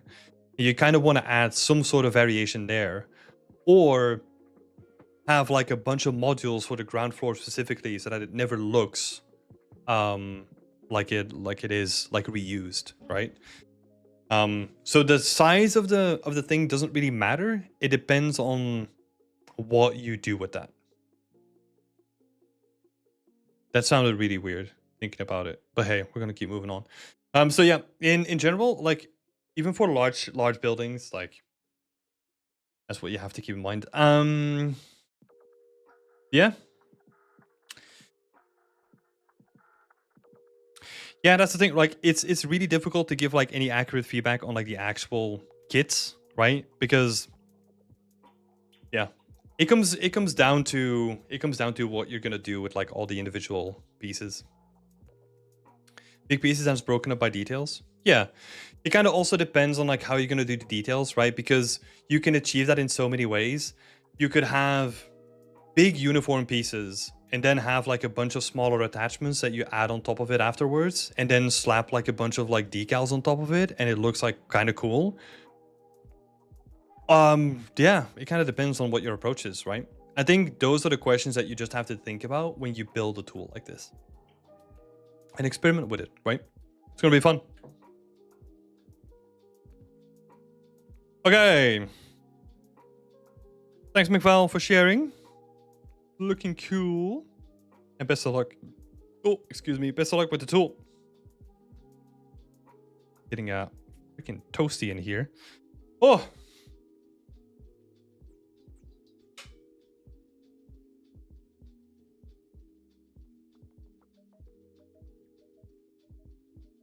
Should be fun when I get started. Made a spline tool for the past few weeks where we learned rigging. Yeah, nice. That's awesome. Best of luck.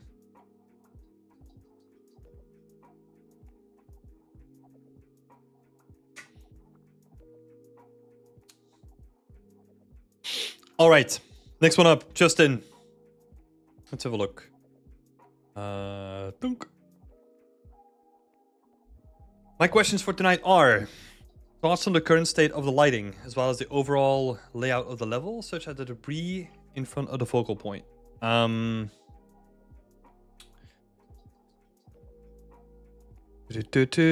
there's like a big question there as well. Okay, but let's break this down a bit. So questions on the lighting and also just the level of noise itself.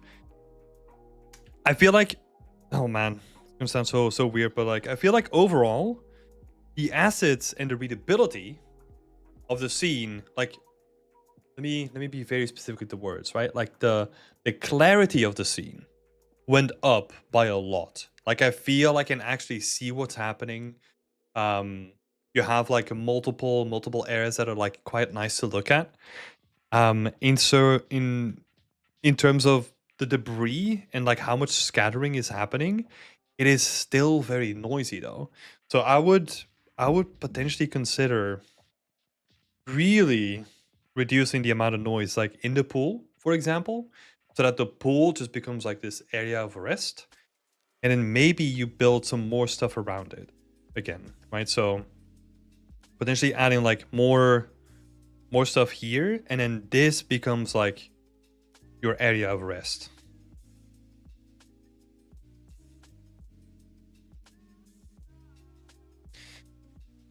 And that's how we're going to create variation. It's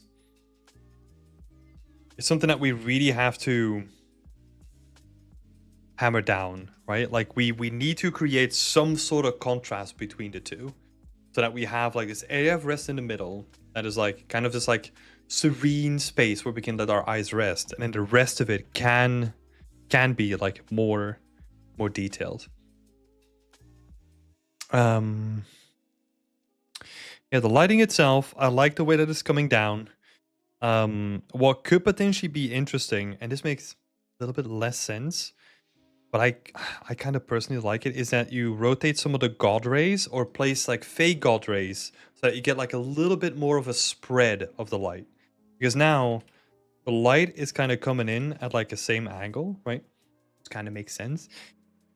But I also like that you have just like a god ray that's like slightly angled.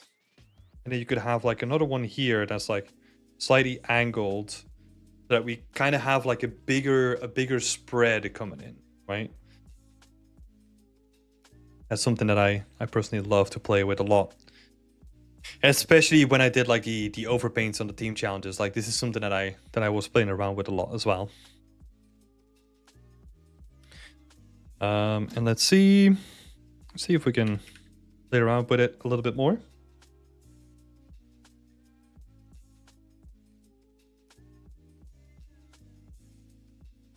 What is this? So this is brighter.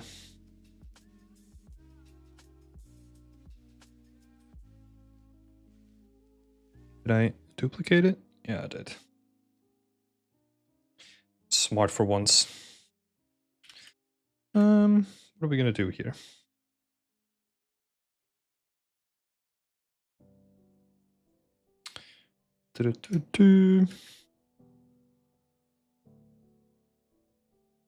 Oh god, this is photo, right? What am I doing?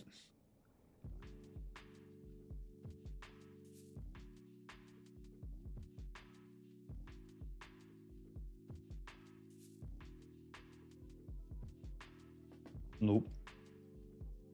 This is the one that I need. Just gonna see if we can darken this shit up. I'm gonna try to be like very specific with where we point the light.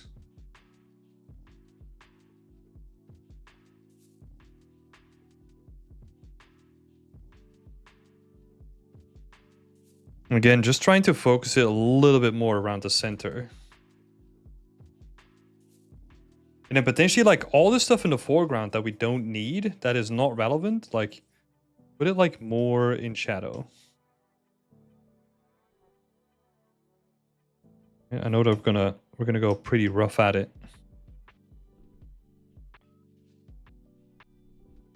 And if we disable this stuff, you could definitely increase like the vignette for sure. But yeah, to me, it's more about like really being specific with where you put light, right? So this like light source in the foreground, for example, I just would completely negate that. Like that's the thing, right? Like a vignette kind of comes in last and kind of is like just a general thing to kind of focus you from the edges towards the center, right? But I'm thinking more about in like being more specific with your lighting that you do. And we could potentially do the inverse again. Pick like the bright spot on the bell, potentially. Gonna make it stand out more. Play around with a little bit of bloom.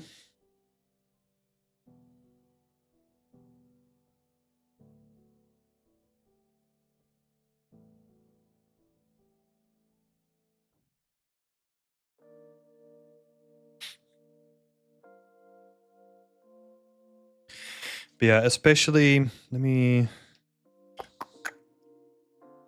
go back to this.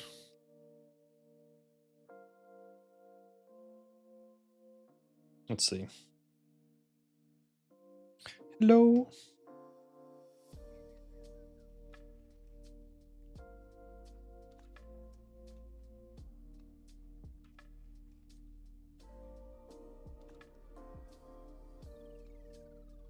And I want to reduce this as much as possible. I mean, this guy is also not going to be here, right? So that's going to make a little bit of a difference.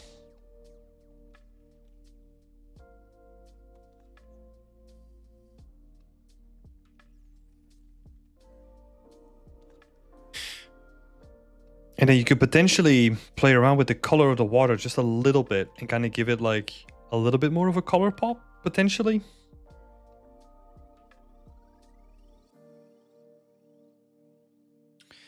Yeah, just trying to be like more deliberate with like where you put like the attention. For example, another thing, right? Again, very nitpicky, very minor stuff here is like this color variation that you have in the background here is also pretty distracting, right? If we really look at it. So if we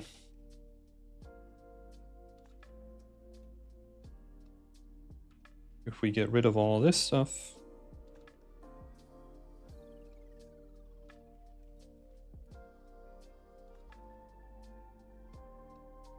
right? That's also going to help as well.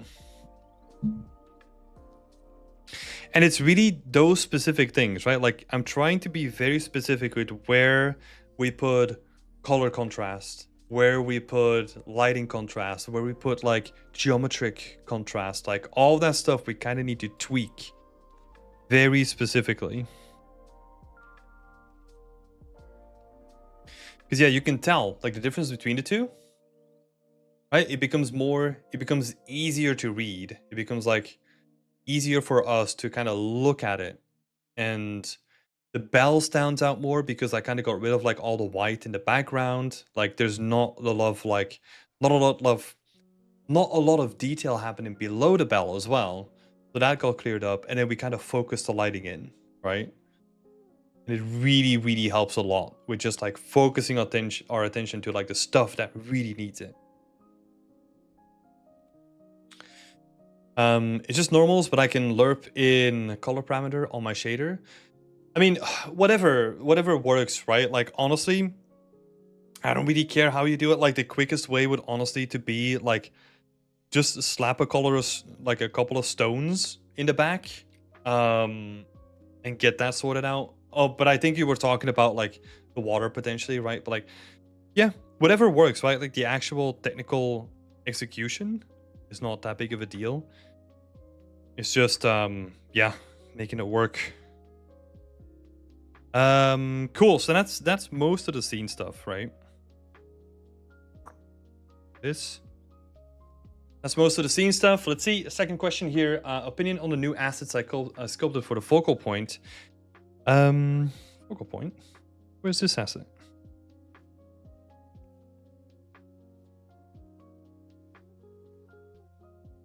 Where is that? Oh, that's up here. Oh, okay. That is cool. I'm not sure what these guys are. Is that just like the top of this stuff? I gotta say, the sculpts are quite limited. I don't think this one is okay. I think you can get like way more out of it when it comes to the texturing, right? I feel like the texturing is kind of like very, very quickly done. I think you can make it like read like way better than it currently does. Potentially the same for these ones as well, even though I don't really know where they are used. So that will be a good one to figure out, I guess. But yeah, I think if there was one thing to improve, the staircase, right? Like the staircase feels a weird mixture of like pretty basic shapes, some Voronoi noise, and then some like sculpted detail on top of it. It doesn't really feel like an actual like worn like stone staircase at this point. And it's also it is very noisy, right? Like very noisy in terms of the base color variation, right? You got like pretty bright areas and you got pretty dark areas, right? And then also in terms of like the normals, right? You have like the bricks, like for example these guys down here. That's where's my little color?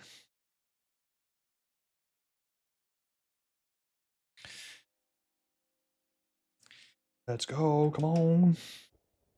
So got like these guys here, that's a straight line.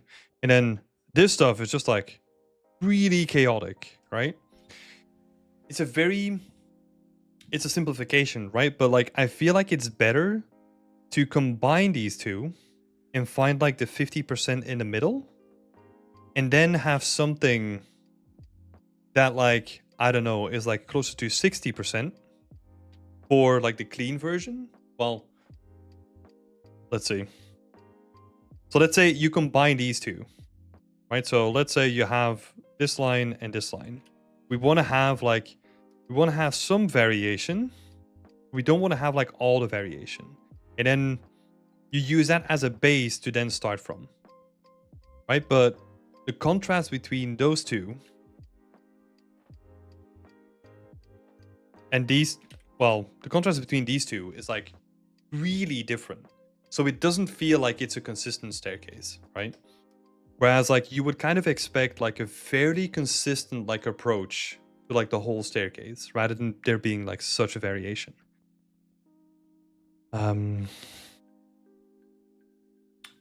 Yeah, so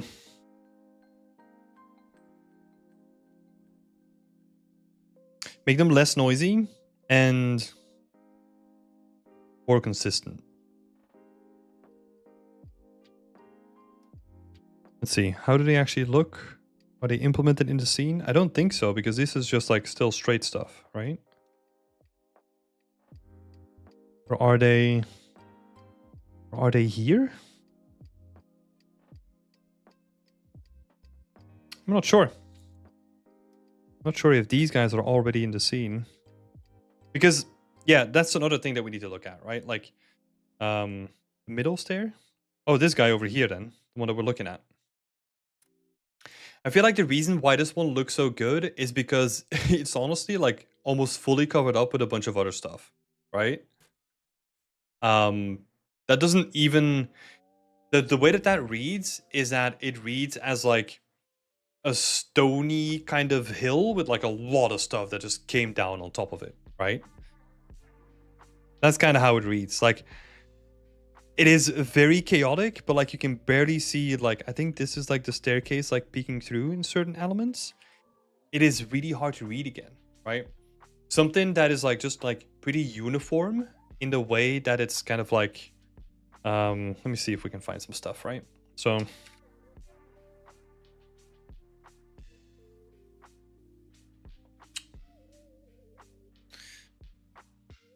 I mean, this is like the quickest picture that I could find, right? Something like this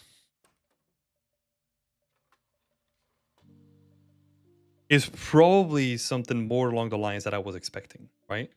You can kind of see that there's still like shape variation between like the stones, but they kind of have like an overwhelmingly like uniform kind of look to them, right? Or like not uniform, but like consistent is probably the better word. So that's more the style that I would go for, where like you kind of have like rounded and squarish, but they kind of feel like equally like worn.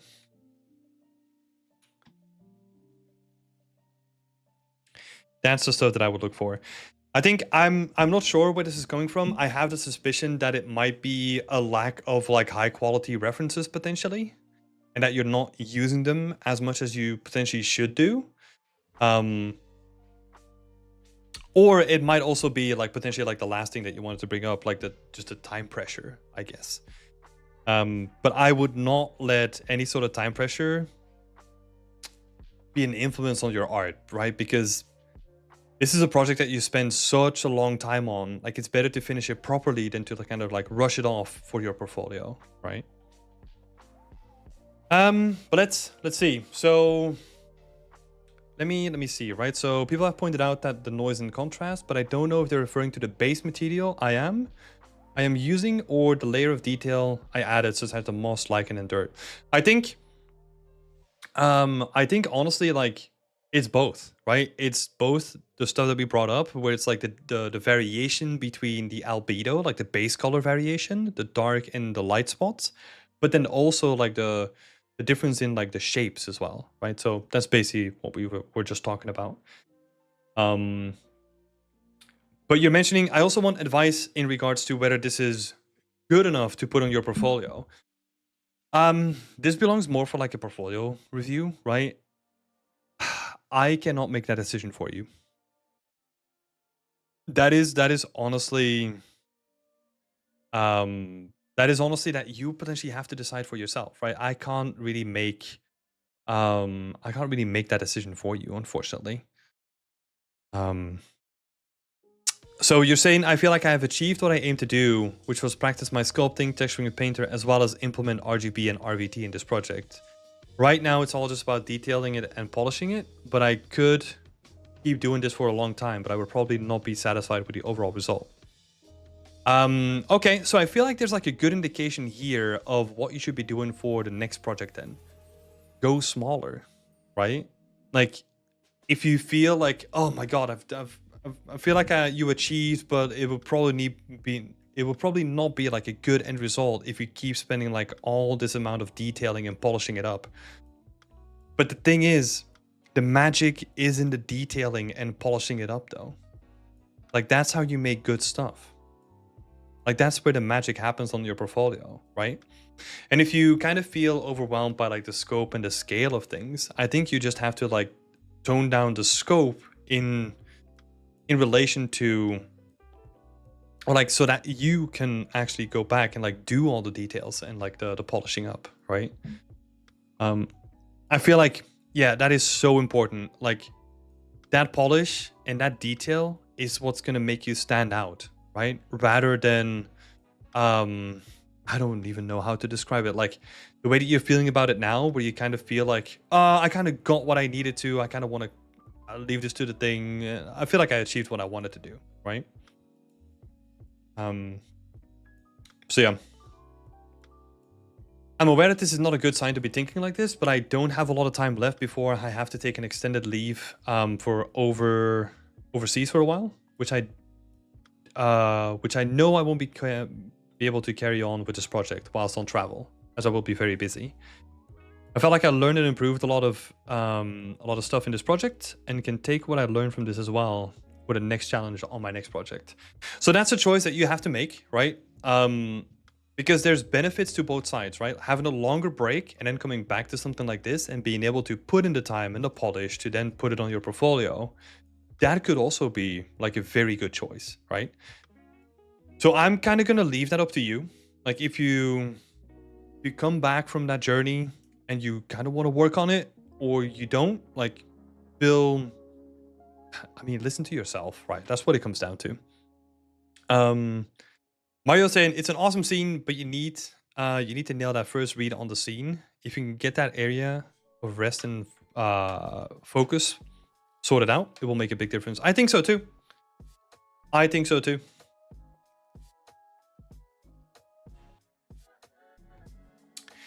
If we just zoom out, a lot of this doesn't have to do with us sitting down and doing the work. It's about what's happening in here, right? It's our mental state. It's how we manage our energy. It's how we keep ourselves motivated. It's how we keep ourselves going. Like, all that kind of stuff is way more important than just sitting down and sculpting, right? Like, I feel like that's the easy part.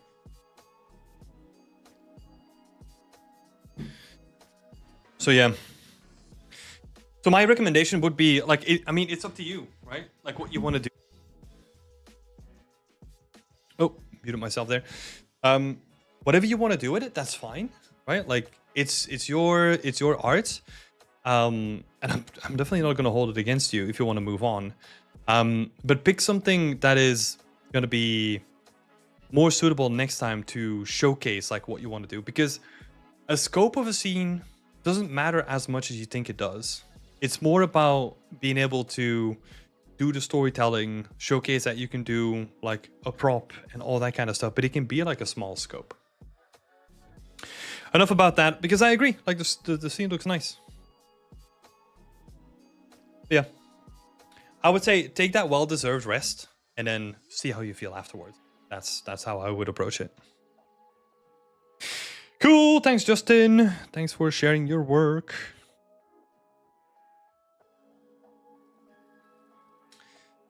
Let's have a look. Who's next? Oh yeah, we had some stuff here, right? Tom, Tom. Tom did a good set of optimization.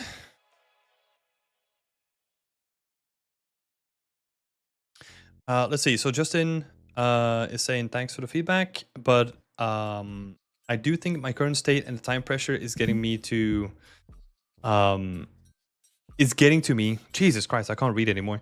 It's getting to me and making me make the wrong decisions. I'll rest a bit and rethink. So in general, right, like you would never want to feel like you should never try to make a decision when you're stressed or pressured out of time, right? I mean, most of you notice when it comes to getting scammed, right? One of the ways that they get to you to commit is because they increase the pressure, and it's like, oh my god, you only have like 5 minutes to do this deal or whatever. Like, it's a marketing tactic as well. In that state of like heightened pressure, you don't want to be making decisions, right? So sometimes it is better to detach, take your time, and then just see what you want to do again. Tom, let's have a look. Military radio. I managed to get the complete optimization challenge and got the game ready version down to 12.5K. That is awesome. That is good. Let's have a look.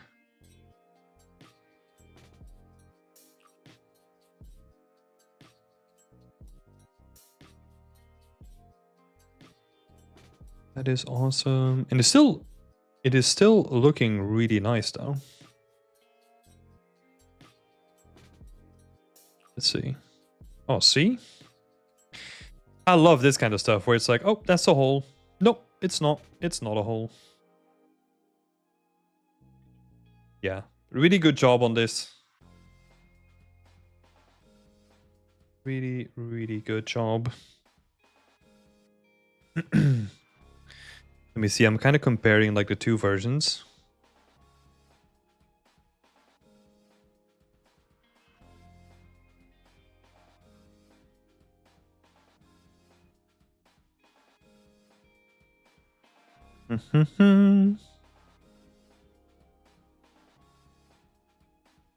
Yeah. Nice one. Okay, cool. Let's move on to some questions. I try to pay attention to wear patterns to make them as real as possible. Did I succeed? What can I do better in terms of texturing? I think the wear overall is pretty well done.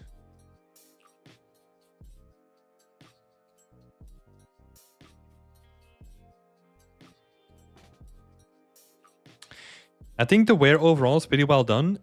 The main thing that would really give this a boost is the lighting, right? Because now we're relying on like one dominant source of lighting. Looking through like 3-point light setups and present this in a better way that we can read all the beautiful information that you put in there, right? Because if you look at the response of the actual prop, it does look nice in certain areas. For example, where we have this area over here, looks really cool, but the main body of it kind of feels like pretty flat, right? So I think you can make it a lot more interesting by adding, by focusing on the lighting more at this point. And then I think once you bump up the lighting and like the quality of the lighting setup itself, then you can kind of return and like polish some areas up, right? Because you're highlighting them more as well. Mario saying the text could be more prominent and having the screen lit up with a cool design would make the image a lot more punchy and interesting.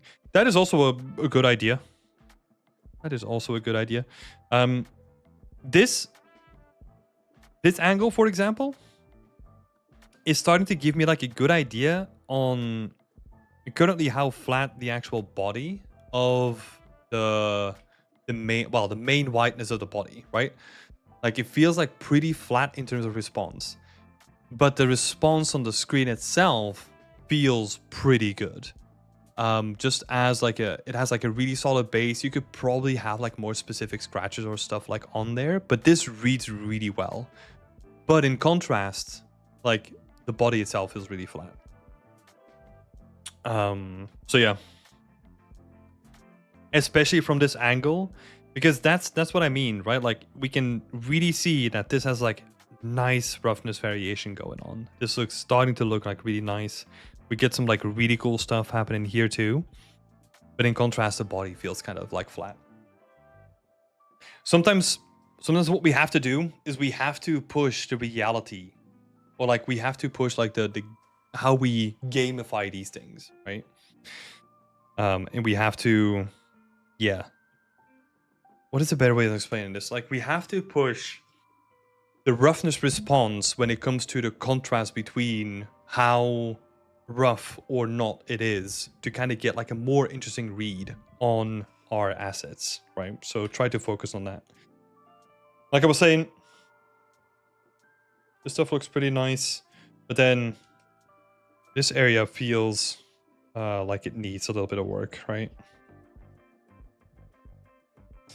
Push the roughness in the normals. I don't think the normals need like a lot of work. Potentially for this area, right? Because that area has like quite a lot going on, but it does feel a little bit flat. This might honestly...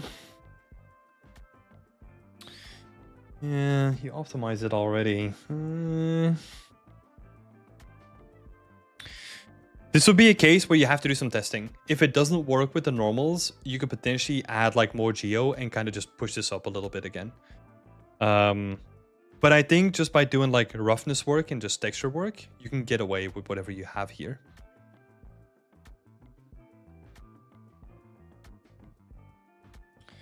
Because yeah, I mean, there's always a push and pull, right? Because now it gets like accentuated by the roughness. Like the shape of this gets like accentuated by like the roughness. And like the variation of the texturing. So if you don't want that to be like as noticeable, you can dial that down, or yeah, you can make it stand out more. But then it will probably need geometry as well. Da-da-da-da.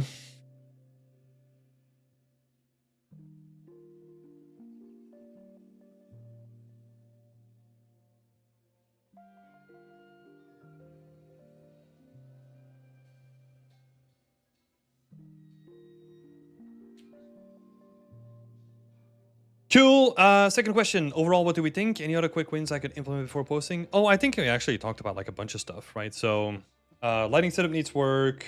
Focus a lot more on the roughness.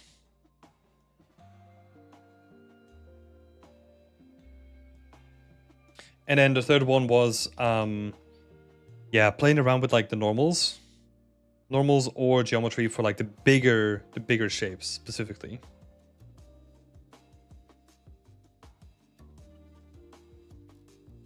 Hello, Miss Art. Make the white material roughness values have a higher contrast. We add some light normal noise, add a grunge map that's only in the roughness. You will have to balance it so that it looks realistic at the right level. Then you will need to adjust the light angle so you can see the roughness breakup via the camera. Yep. Exactly.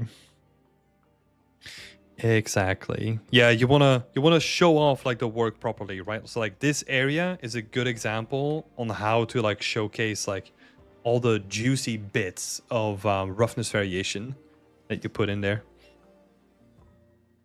But yeah, thanks Tom. This is a sick looking prop though. I really like it. There is potentially like this little area to look into.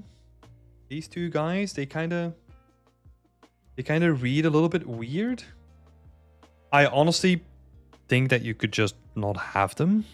It would be fine. Or that would also be a case to look into, like a little bit of geometry, if you wanted to keep it. That parcel tape. Yeah, it's looking good. Yeah, this stuff like really makes a difference, right? So cool. Thank you, Addison, for becoming a subscriber. I appreciate it. Cool. Thanks, Tom. Great stuff. Just, yeah, final bits of polish. But the presentation is coming along really nicely. I think it's honestly just the lighting. It's a little bit of work.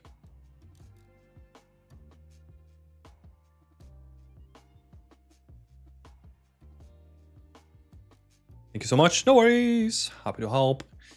Who was next? So Bodhi was next. And then we're gonna go freeform again. Bodhi! So Bodhi is also doing modular stuff.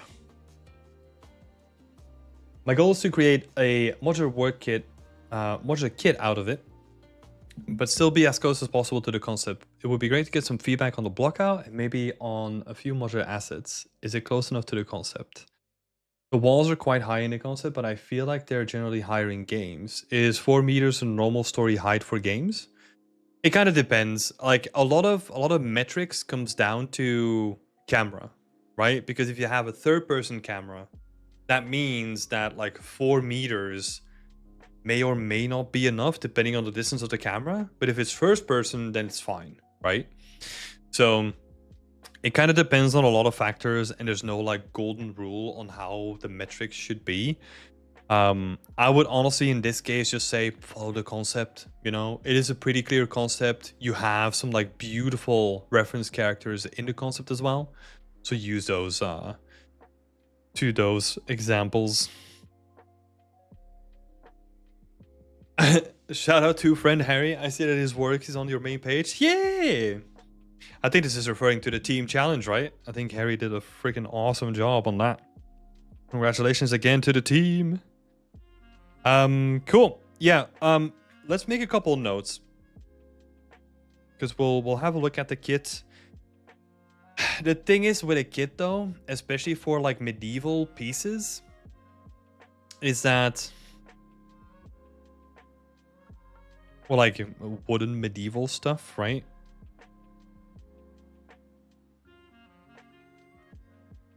Is a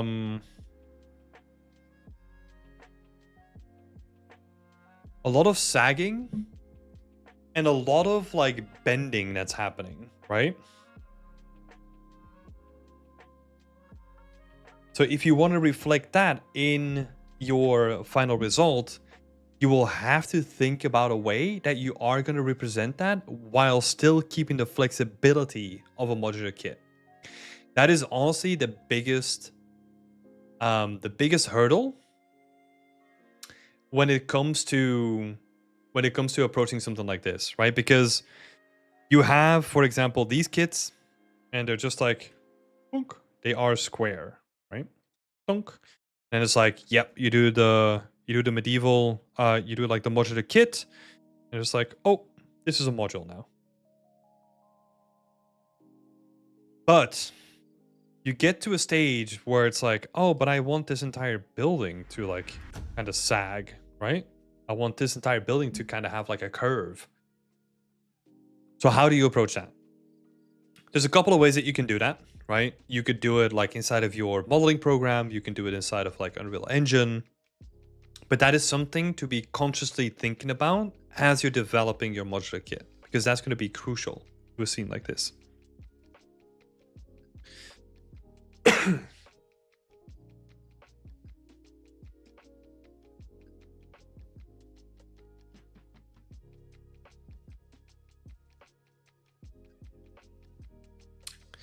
It usually will involve something like combining them all together into like a singular building, and then just like using the sculpting tool inside of Unreal to like kind of bend and break them up a little bit. That honestly like defeats the purpose a little bit of like working really performant with like a modular kit and then kind of destroying that performance by making a unique building out of it. So yeah, there's that going on. But if you kind of want to hit that like organic looking feel, that's something you will have to do. Let's see. Is it close enough to the concept? Let's have a look at the overall composition, right?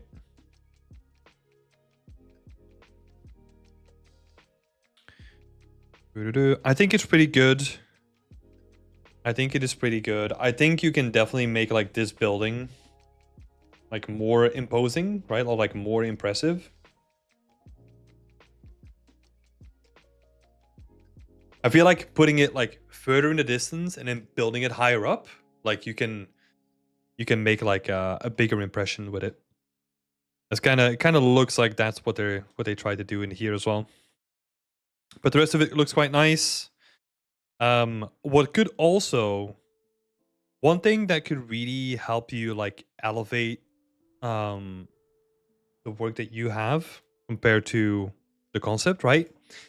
Is using more verticality. So for example, this entire section, right, is all flat.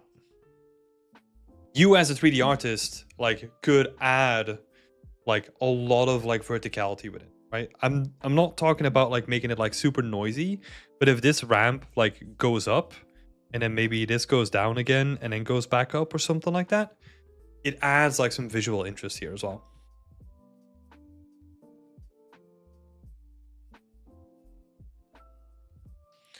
Right, so that's something to think about. Like, always keep like verticality in mind too. It can be really cool.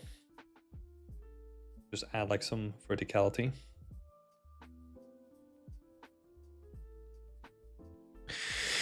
Cool. When it comes to the modular kit, I think the modular kit itself is pretty solid, right? I mean, I don't know. I mean, I do know, but I don't know if it's pretty formulaic, right? At this point, I feel like a modular kit for like a medieval looking buildings is just gonna be like Waddle and Daup and like Tudor buildings. And it's relatively straightforward. But I think what you have here is looking cool.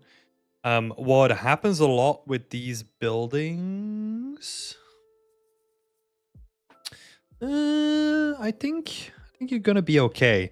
But what usually happens with buildings, especially in this sort of style, is that you have like your base building, right? So this is like the ground floor. Then they will have like jetties. So like the building will basically like build itself outwards, right? That's how they're constructed. This is where it gets tricky. Because like you could get away with like having a piece that kind of bridges the gap here, right? So you make like an extension piece that could kind of bridge the gap here. But that is something that makes medieval buildings like look very unique. It's like that jetty and that like first floor just sticking out as well. But I think for the most part, I don't think you're gonna see that a lot in your scene. There's like a section here. And like most of it is gonna be just like, yeah, a bunch of stuff stacked on top of each other. I have them 1 meter wider than the lure, than the lower. 1 meter, yeah. I feel like 1 meter. 1 meter is a lot because usually they just literally stick out a little bit, right? But I mean, you're following the concept, so it's not like the way that I was doing it. Yeah. Cool stuff though. Cool stuff. As the walls, like I wouldn't really worry about that. I would just follow the concept. Oh, I just read the last sentence now. You've also made the modular assets longer than necessary, so I could give them a little bit of overhang as well. Yeah, okay. That is cool. So like this stuff. Yeah. Well, so the issue with that is like if you make them longer on purpose, like you're kind of reducing the flexibility somewhat, right? Because I mean, this is not going to be necessarily applicable to like a concept like this because you're limited in style, like in scope, right? Not in style. But if you're making like an entire city, you want to be quick, right? And the quickest way to build something like this is on the grid, right? So that is going to limit your flexibility somewhat, but not that important. I think overall, really good, man. Really good start. Looking forward to seeing this come together. Yeah, we'll have fun. I think Mario said like a couple of good things as well. A couple of suggestions in there. Pillars look a little bit thin. Yeah, the pillars do look a little bit thin, but yeah. Thank you for the suggestions, Mario, as well. And thank you for sharing the work, Bodhi. Appreciate it.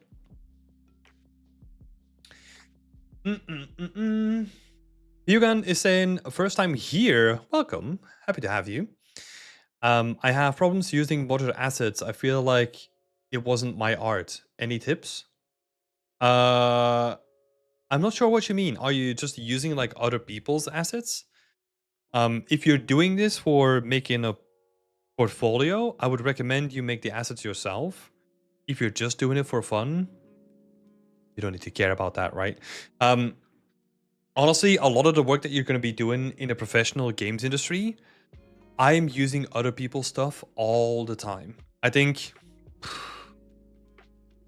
at least 50% of the time, I'm just using other people's creations, right?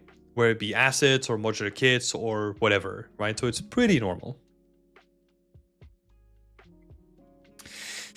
Cool. Let's see. Who do we have left? Pano is making an oil lantern. Pano, I think this is your first time posting. Thank you so much for doing so. But you don't really have any questions, I think. So let's see. Your feedback will really helpful and appreciated. Thank you in advance. Okay, so we're just gonna blast through this. I'm just gonna focus on proportions then, in that case. If we compare like the height of the glass compared to the height of the base section, right? There seems to be a little bit of a difference here, which doesn't seem to be reflected in your case. So I'm expecting like this to only come up to here, for example. Right, so, or make like the glass taller as well. And I think another thing that I spotted before the stream is you kind of have like this beautiful reference here, where you kind of have this shape. That shape like corresponds really well with like the rounded circle behind it.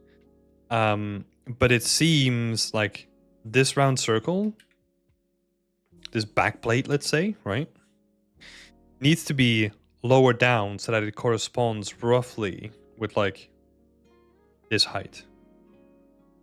Right, so you would need to move this section down a little bit to kind of conform with what is there now. See if we can find some other stuff.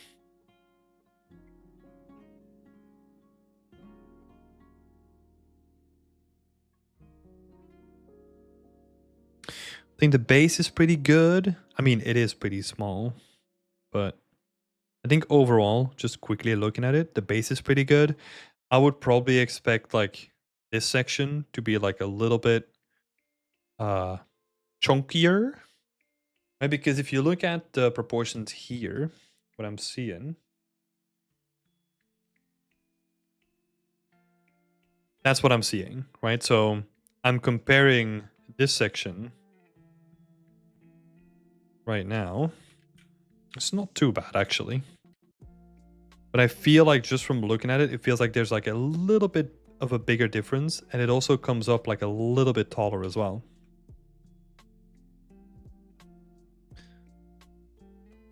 Let's see. Oh, that might also be like the sphere inside of it, though. I was getting confused by that sphere. So I think this is quite all right. Yeah, I think the main thing to focus on is getting the proportions 100% good. I think most of them were pretty solid, so it's a good job already. A good job indeed. My first time posting? Yay! Welcome, Luvano. Appreciate it.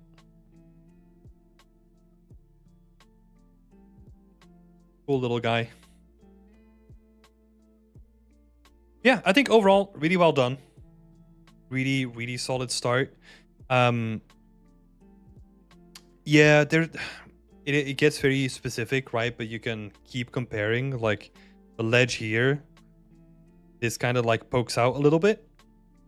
So that is something that you could like implement as well, because it feels like you kind of do the opposite at this point, right? It goes in rather than out. So I'm expecting something like this instead. Right, where you have like a little lip and then it goes upwards again.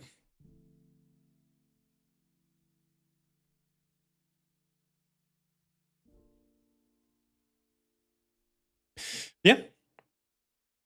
overall, pretty good job. Pretty good job. This is going to be really interesting. Don't underestimate glass. Glass is always tricky to get right.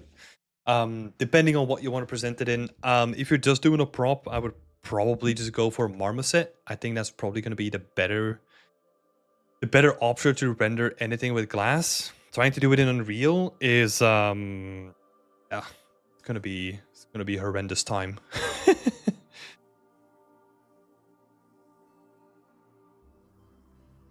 So yeah, best of luck. Best of luck. And for next time, my recommendation would be to ask questions what I can help with, so that we can make these feedback sessions like more targeted as well. Yeah. Thanks again for posting. Best of luck. Who is next? We got Joe. For this feedback, I was wondering about your thoughts on the two tiling textures. So we have one tiling texture here, and then the other one here as well, like on the main door.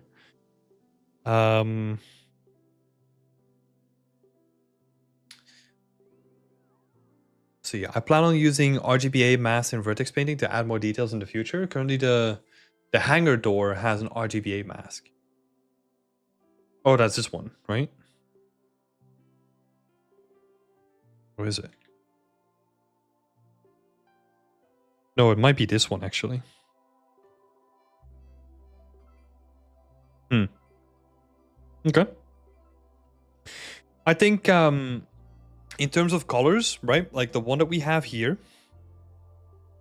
This is the base color from the concrete. It is a really, like, it's a really uniform texture at this point, right? I feel like we're not getting the maximum out of like the base color. So it's too uniform at this point. Obviously, you kind of have to be careful with that.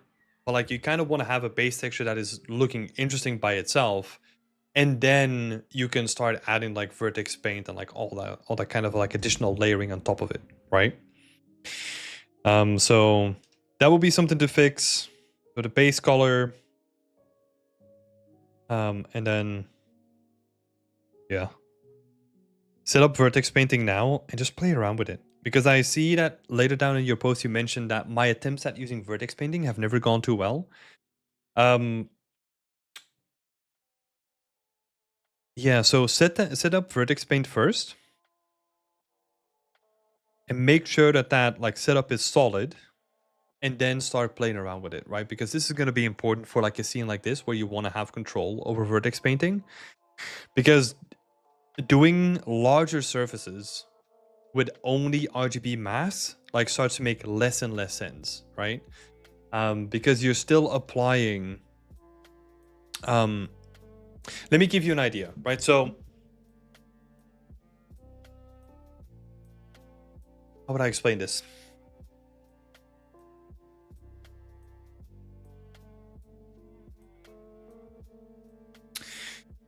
The reason why RGBA masking exists is because if we want to get, like, the reason why RGBA masking exists is because we cannot use like normal textures on larger surfaces, right? Because of textile density restrictions. So if we have a large surface, we would need like an 8K, let's say by example, like an 8K texture map, right? We don't want to do that because that's like really expensive to have in memory, right? So the reason why we use RGB masks is to get around that and kind of like set up like kind of an in-between texture, right? Where we have like a little more like fine-grained control over the way that we want to texture a surface, but we don't incur the same costs because it's more effectively packed and is something that could potentially be reused to a certain degree, right? I mean, it's probably not true, but I feel like, and this is partly my own fault, RGB masks are so popular because usually the way that it works is you have a really low resolution RGB mask, right? So let's say ideally like the normal size of your surface would be like an 8K, right? you can then make that like RGB mask a 1K because we usually blend that with like another thing in the engine again, right? That's like, I would have to do like a whole write-up on this because I feel like a lot of people are getting a little bit confused with what the best use case is for an RGB mask, because it's not necessarily true that you can just slap it on anything, right? For performance reasons or for like use case reasons. So normally for like a decent sized prop that will support like an 8K texture or let's say a 4K texture or something like that, you can then condense that down to like something really small and then blend it with like a bunch of generic like masks again. I need to find a better way to explain that because I think that's like a really important step that like a lot of people are overlooking with RGB masks. And yeah, I would need to dive into that a little bit more. But enough said about that. So yeah, try playing around with the vertex painting first. Get that set up. Blend it with a mask, not RGB mask, but like just a normal mask, and get like good vertex painting set up. Usually height blended is the best way, right? So take the height that you have from like your concrete slabs and use that as like a height texture to then blend your vertex paint with. So let's see. And then the same thing could be said about the hangar door as well. Like it feels like it doesn't feel like an interesting texture by itself, right? And I feel like you need to make an interesting texture first and then start adding like a bunch of layers on top of it, right? So the same thing can be applied to that texture as well. And then that's where the fun begins, right? You could have like a relatively generic texture and then paint like a dirtier version at the bottom or like blend it with like a different material or something like that. And you can create like really complex surfaces with the flexibility of vertex paint, right? That's where the power of vertex paint really comes to life. And then the last question is, do you think that there's anything else that I can improve on the base material, and also what variations should I create for the vertex painting? So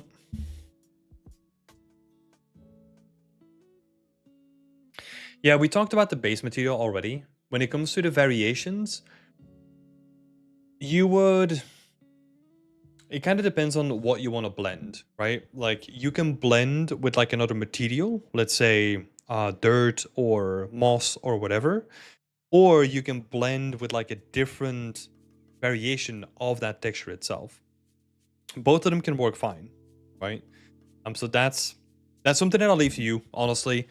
Look at your reference, try to see what style you want to replicate, and then try to break it down into its essentials, right? And build layers based on that. So I'll leave that up to you. Yeah. Thanks, Joe. Looking really interesting. Best of luck with the following updates.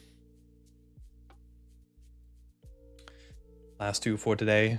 I am sweating. Why is it so hot in here? Jesus. I know, too much information. Mario said like a couple of interesting things as well. Make the metal bars around the plane a little bit thinner. Consider the arrangement. Yeah, there's like a bunch of good feedback in here as well.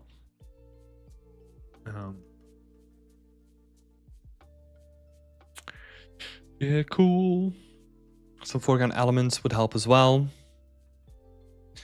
Yeah, those are some good suggestions. The chat will definitely be on the replay of the video as well, so it'll be cool for them to check out. Cool. So last two ones. Let's start with Route 1. Library of Alexandria. How does the overall layout look?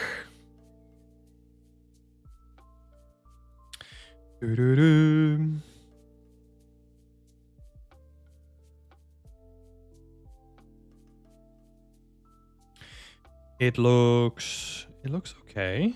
It looks okay. I would definitely say that this thing in the front like takes up so much space. I know where this is coming from. This is coming from the team challenges, right? I don't know if it's the exact same thing. I feel like it just looks like a little bit out of place here. I would probably keep that area like a little bit less dense, or change the area around so that it kind of makes more sense, right? I think you have like a couple of areas here. These are not going to be... So this, right? Like this starts to make more sense because it feels like that whatever it is, like has a place in the environment because like the place was kind of like built around it in a certain way, right? So you can do that by having like a pattern on the floor that's like circular, maybe have like a step leading up onto it or something like that to kind of elevate it from the rest, and then spread out the stuff that's around it more so that it gives like more space to breathe to like the rest of the stuff that's in the scene, right? So you could almost imagine something like this being like the central pedestal of like this thing that we're looking at. But yeah, I think that you can definitely like get some like easy wins with like framing it better, or maybe putting it in like the room behind it and make it like a room that's dedicated to that or something like that, right? You can definitely do some interesting stuff with the framing here as well.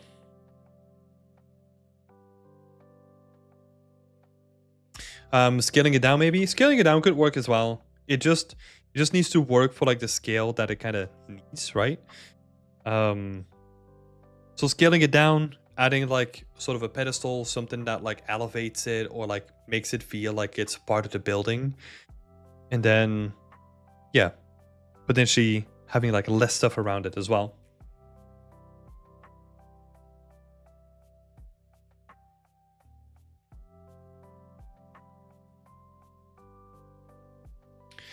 Like steps, yeah, steps are optional. I mean, that's up to you, really, right? Like if you want to do steps, it could literally just be like the pattern on the floor, right? Like the marble tiling that's just like in a circular pattern around it. But steps, yeah, like steps or pattern. Hello, A, how are you doing? Hope you're doing well. Steps in a pattern, that could be cool. I think the overall layout is pretty good. I mean, it is simplistic, but that's also because the architecture like was relatively straightforward. I think there is like an interesting like feel, like a difference in feel, right? Like this piece or like this building here feels like it is more important because it has more height to it, where yours feels like a squished down version of the original building. So that would be something to look into, because that adds to the stature of the building, right? Like if you make something like tall and like you have high ceilings, that like feels more fancy, right? Feels more wealthy, like important.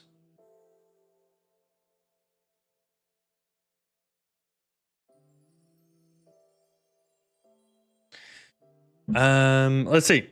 On the right-hand side, I want to showcase some treasures that might have been part of the Library of Alexandria. For example, I'm displaying things like Achilles' shield, helmets, spears, and swords. I plan to include other artifacts such as vases and statues in other areas. What would be the best way to present these? About to sleep while following the stream? Aww. That is nice. I don't know if my voice is like the most soothing one to fall asleep to, but hey, here we are. So wait, you plan to use like a lot of artifacts such as vases and statues in other areas. What would be the best way to present these? I'm not too sure. So there's like gut feelings that I have about that, right? I feel like, first of all, a lot of work, make them look really good. A lot of time investment, because you're making like a lot of like very intricate stuff.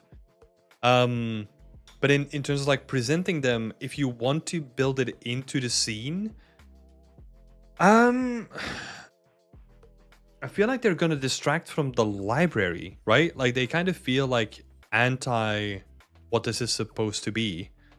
Like if this is gonna be like sort of what would you call it? Um like the hero's treasury or whatever, right? Where like you have like all the treasures of the world, or like their historical like importance, right? Like I don't think they would just put that in like just any library, right? So it feels like you need to kind of stick with what is there, like the library aspect of it, and just like go more into that, I feel. But if you want to have statues in there, you can kind of have like sort of these like little pedestals if you wanted to. Right? I feel like that's like a pretty good way of like presenting it. And they kind of work wherever they like, even if they are like in a rounded chamber, like you could have them in like a square chamber, like near each plinth, right? Like you could kind of have like something there on like each plinth. That could be nice. That could work. Because I wanted to break up the shells of scrolls. Yeah, but I don't think you need to, right? I mean, that makes it unique, right? I mean, it's up to you, you know, like play around with it. What I would do is do it in the block out, play around with it, and then see how it looks. Let's see. Would it be best to use a modular kit instead of creating a trim sheet? There is no instead of in this question. You can use a modular kit that works with a trim sheet. So you can have like these individual pieces could still be, let's say, like sections of a modular kit, but you can still texture them with like a trim sheet if you wanted to, right? So those two techniques are like really easy to combine. So yeah, you can combine them both. Finally, just some final thoughts on the project and any suggestions from looking at the blockout scene. I feel like I've given like a bunch of suggestions in the beginning, right? Especially about like the big sort of focal point that you kind of want to include, like making it more like specific to why it is there. And maybe thinking about like the purpose of it a little bit more. Because I feel like you're trying to do two separate things into one environment, where I would always be more of a fan of something that is like more dedicated to one of them, right? Where either you make like a reliquary where you have like all these like little things, or you have the library, right? Like doing like a combination of the two is always going to make like one feel like drowned out by the other. It's really hard to balance the two. If it was like a different wing, or like, let's say, a separate section of the building or something like that, then that's fine, right? Yeah, cool. Paint over was early planning. That's all good. That is all good. Yeah, I think now is the time, right? Like anything that you want to do, like kind of like block it in as soon as you can. Maybe the last thing that I will say is, if this is gonna be the height of the character, I would really increase the size of like these stacks. I kind of want these bookshelves to be like freaking tall, right? So that someone needs like a really big ladder to get to the top of it. Because the Library of Alexandria was like, it was like the place where like all the world's knowledge was kept at a certain point, right? So I'm imagining not just like a regular amount of scrolls. I'm imagining like a massive amount of scrolls to be there, and they need like a massive amount of storage space for those scrolls too, right? So I would really make that, and this kind of goes with like the same thing that I was seeing here, right? It's like you want to increase the height of the ceiling and like really play around with like how impressive it is. I think that's what I like about like the reimagining of some of those locations in like the Assassin's Creed games, right? It's just they feel awe-inspiring. They don't feel like, oh, a normal building with like regular shelves. They feel like, oh my god, so cool.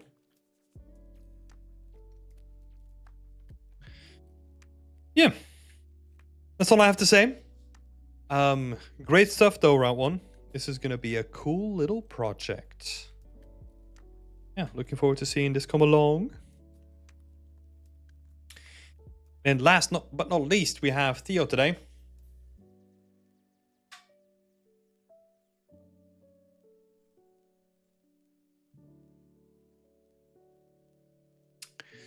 Let's see, where's Theo?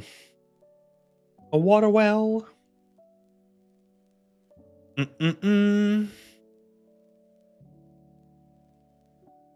would like to know if I'm going the right way, if there's some little bits of feedback that you want to give about it. Also, I was asking myself if it would be better to sculpt the stone pavements on the floor, or if a material done in Substance Designer could do the trick. Finally, I would love to know if someone has an idea on how to make the moss and the hay on the roof. Oh, okay. There's like little bits of hay up here. Cool, so we have 3 questions. Am I going the right way? I think you are. Like, honestly, I don't think we have to spend like too much time talking about that. I think the overall image and the way that you're sculpting it is like a really solid base, right? What I would do is keep pushing like the silhouette of it, like the silhouette of the shapes, right? Where you have like these nice bits of wood, like try to add like a little bit of a uniqueness to them, right? Like just pushing that silhouette.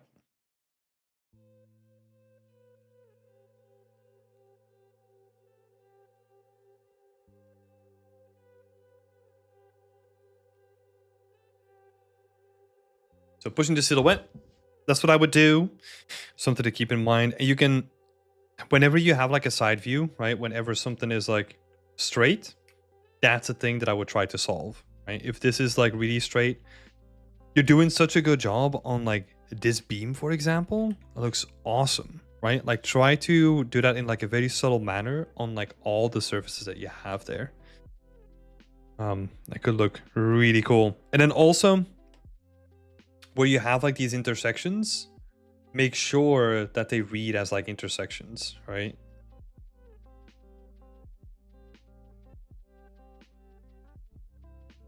Because the construction of something like this always looks like really impressive. The second question was if it was better to sculpt the stone pavements on the floor, or if a material done with Substance Designer was good.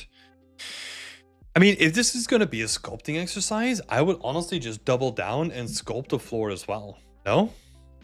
Like, I think that could be like a fun challenge, and just, yeah, sculpt like the stone on the floor, and you can make it the best, like the most visually impressive, like by sculpting it, right? Because with Substance Designer, you can also do it, but it becomes more of like a technical challenge rather than an artistic challenge, right? So yeah, I would definitely sculpt the floor in this case. Just continue what you're doing. And continue the exercise, right? So sculpt the floor for the most impact. And then the last question was, I would love to know if someone has an idea on how to make the moss and the hay on the roof. For that, I would use like a tileable in Substance Designer. You just made like a bunch of alpha cards, right? Or like, yeah, I think in your case, what you could do, let's see, the hay.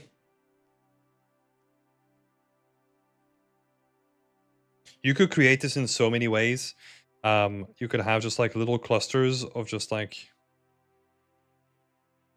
little bits of like hay roofing. Give yourself like the versatility, right? Give yourself a couple of like nice fun shapes to play around with. And you can create that in so many ways. Like a Substance Designer could be one.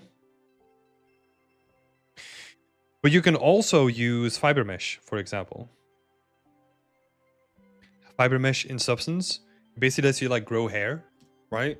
But you can kind of use that for hay as well. Like if you play with the parameters, you can then create like little islands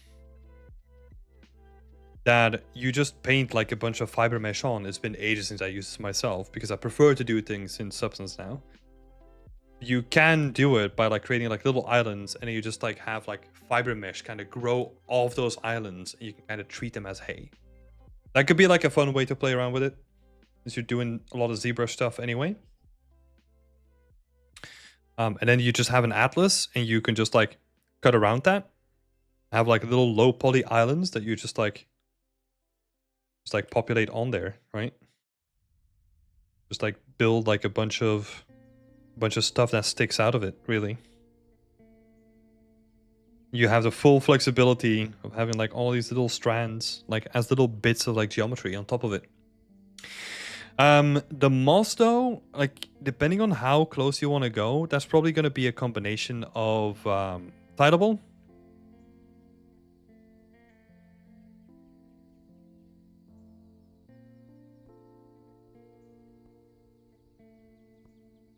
Tidable, if you want to get like really up close and personal, what you want to do is you want to have like little cards, like moss cards. I think this is optional, but if you want to go for like the highest possible fidelity, you just have like little cards that you stick on top of like the areas that you paint as moss, so that you get like a little bit of like surface breakup there as well. But yeah, that's the way that I would approach it. Let's see. Anything else? I don't think so. Sometimes I feel like it can be down in the texture, while other times I think a mesh could work better. Yeah, I would always start with a texture, and then if you need a mesh, you can add a mesh on top of it, right? But like a texture, you're definitely gonna need. Okay, cool. Let's switch it up here.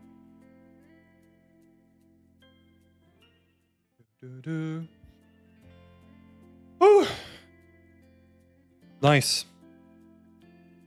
Man, so much awesome work I've seen this year. I know that I don't really say it enough, like in the like feedback sessions, right? Because I get so fucking feedback.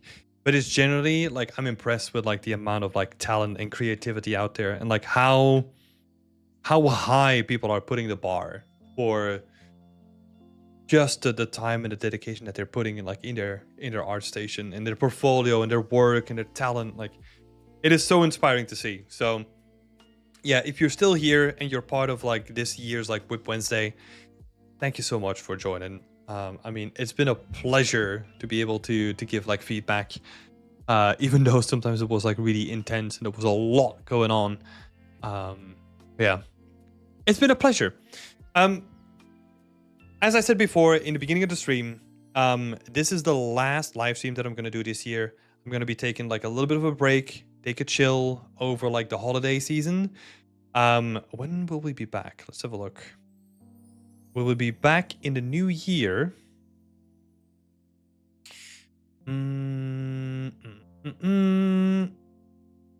Let's see. Yeah, probably the second week or something like that. But I will make an announcement about that because some stuff is gonna change. So yeah, I mean, I can guarantee you for the better. That's a guarantee that I'll make. You know, like, Beyond Extent is basically like this. This sounds so weird, but like it's this massive like experiment to like give people the most value and like the most help that they can.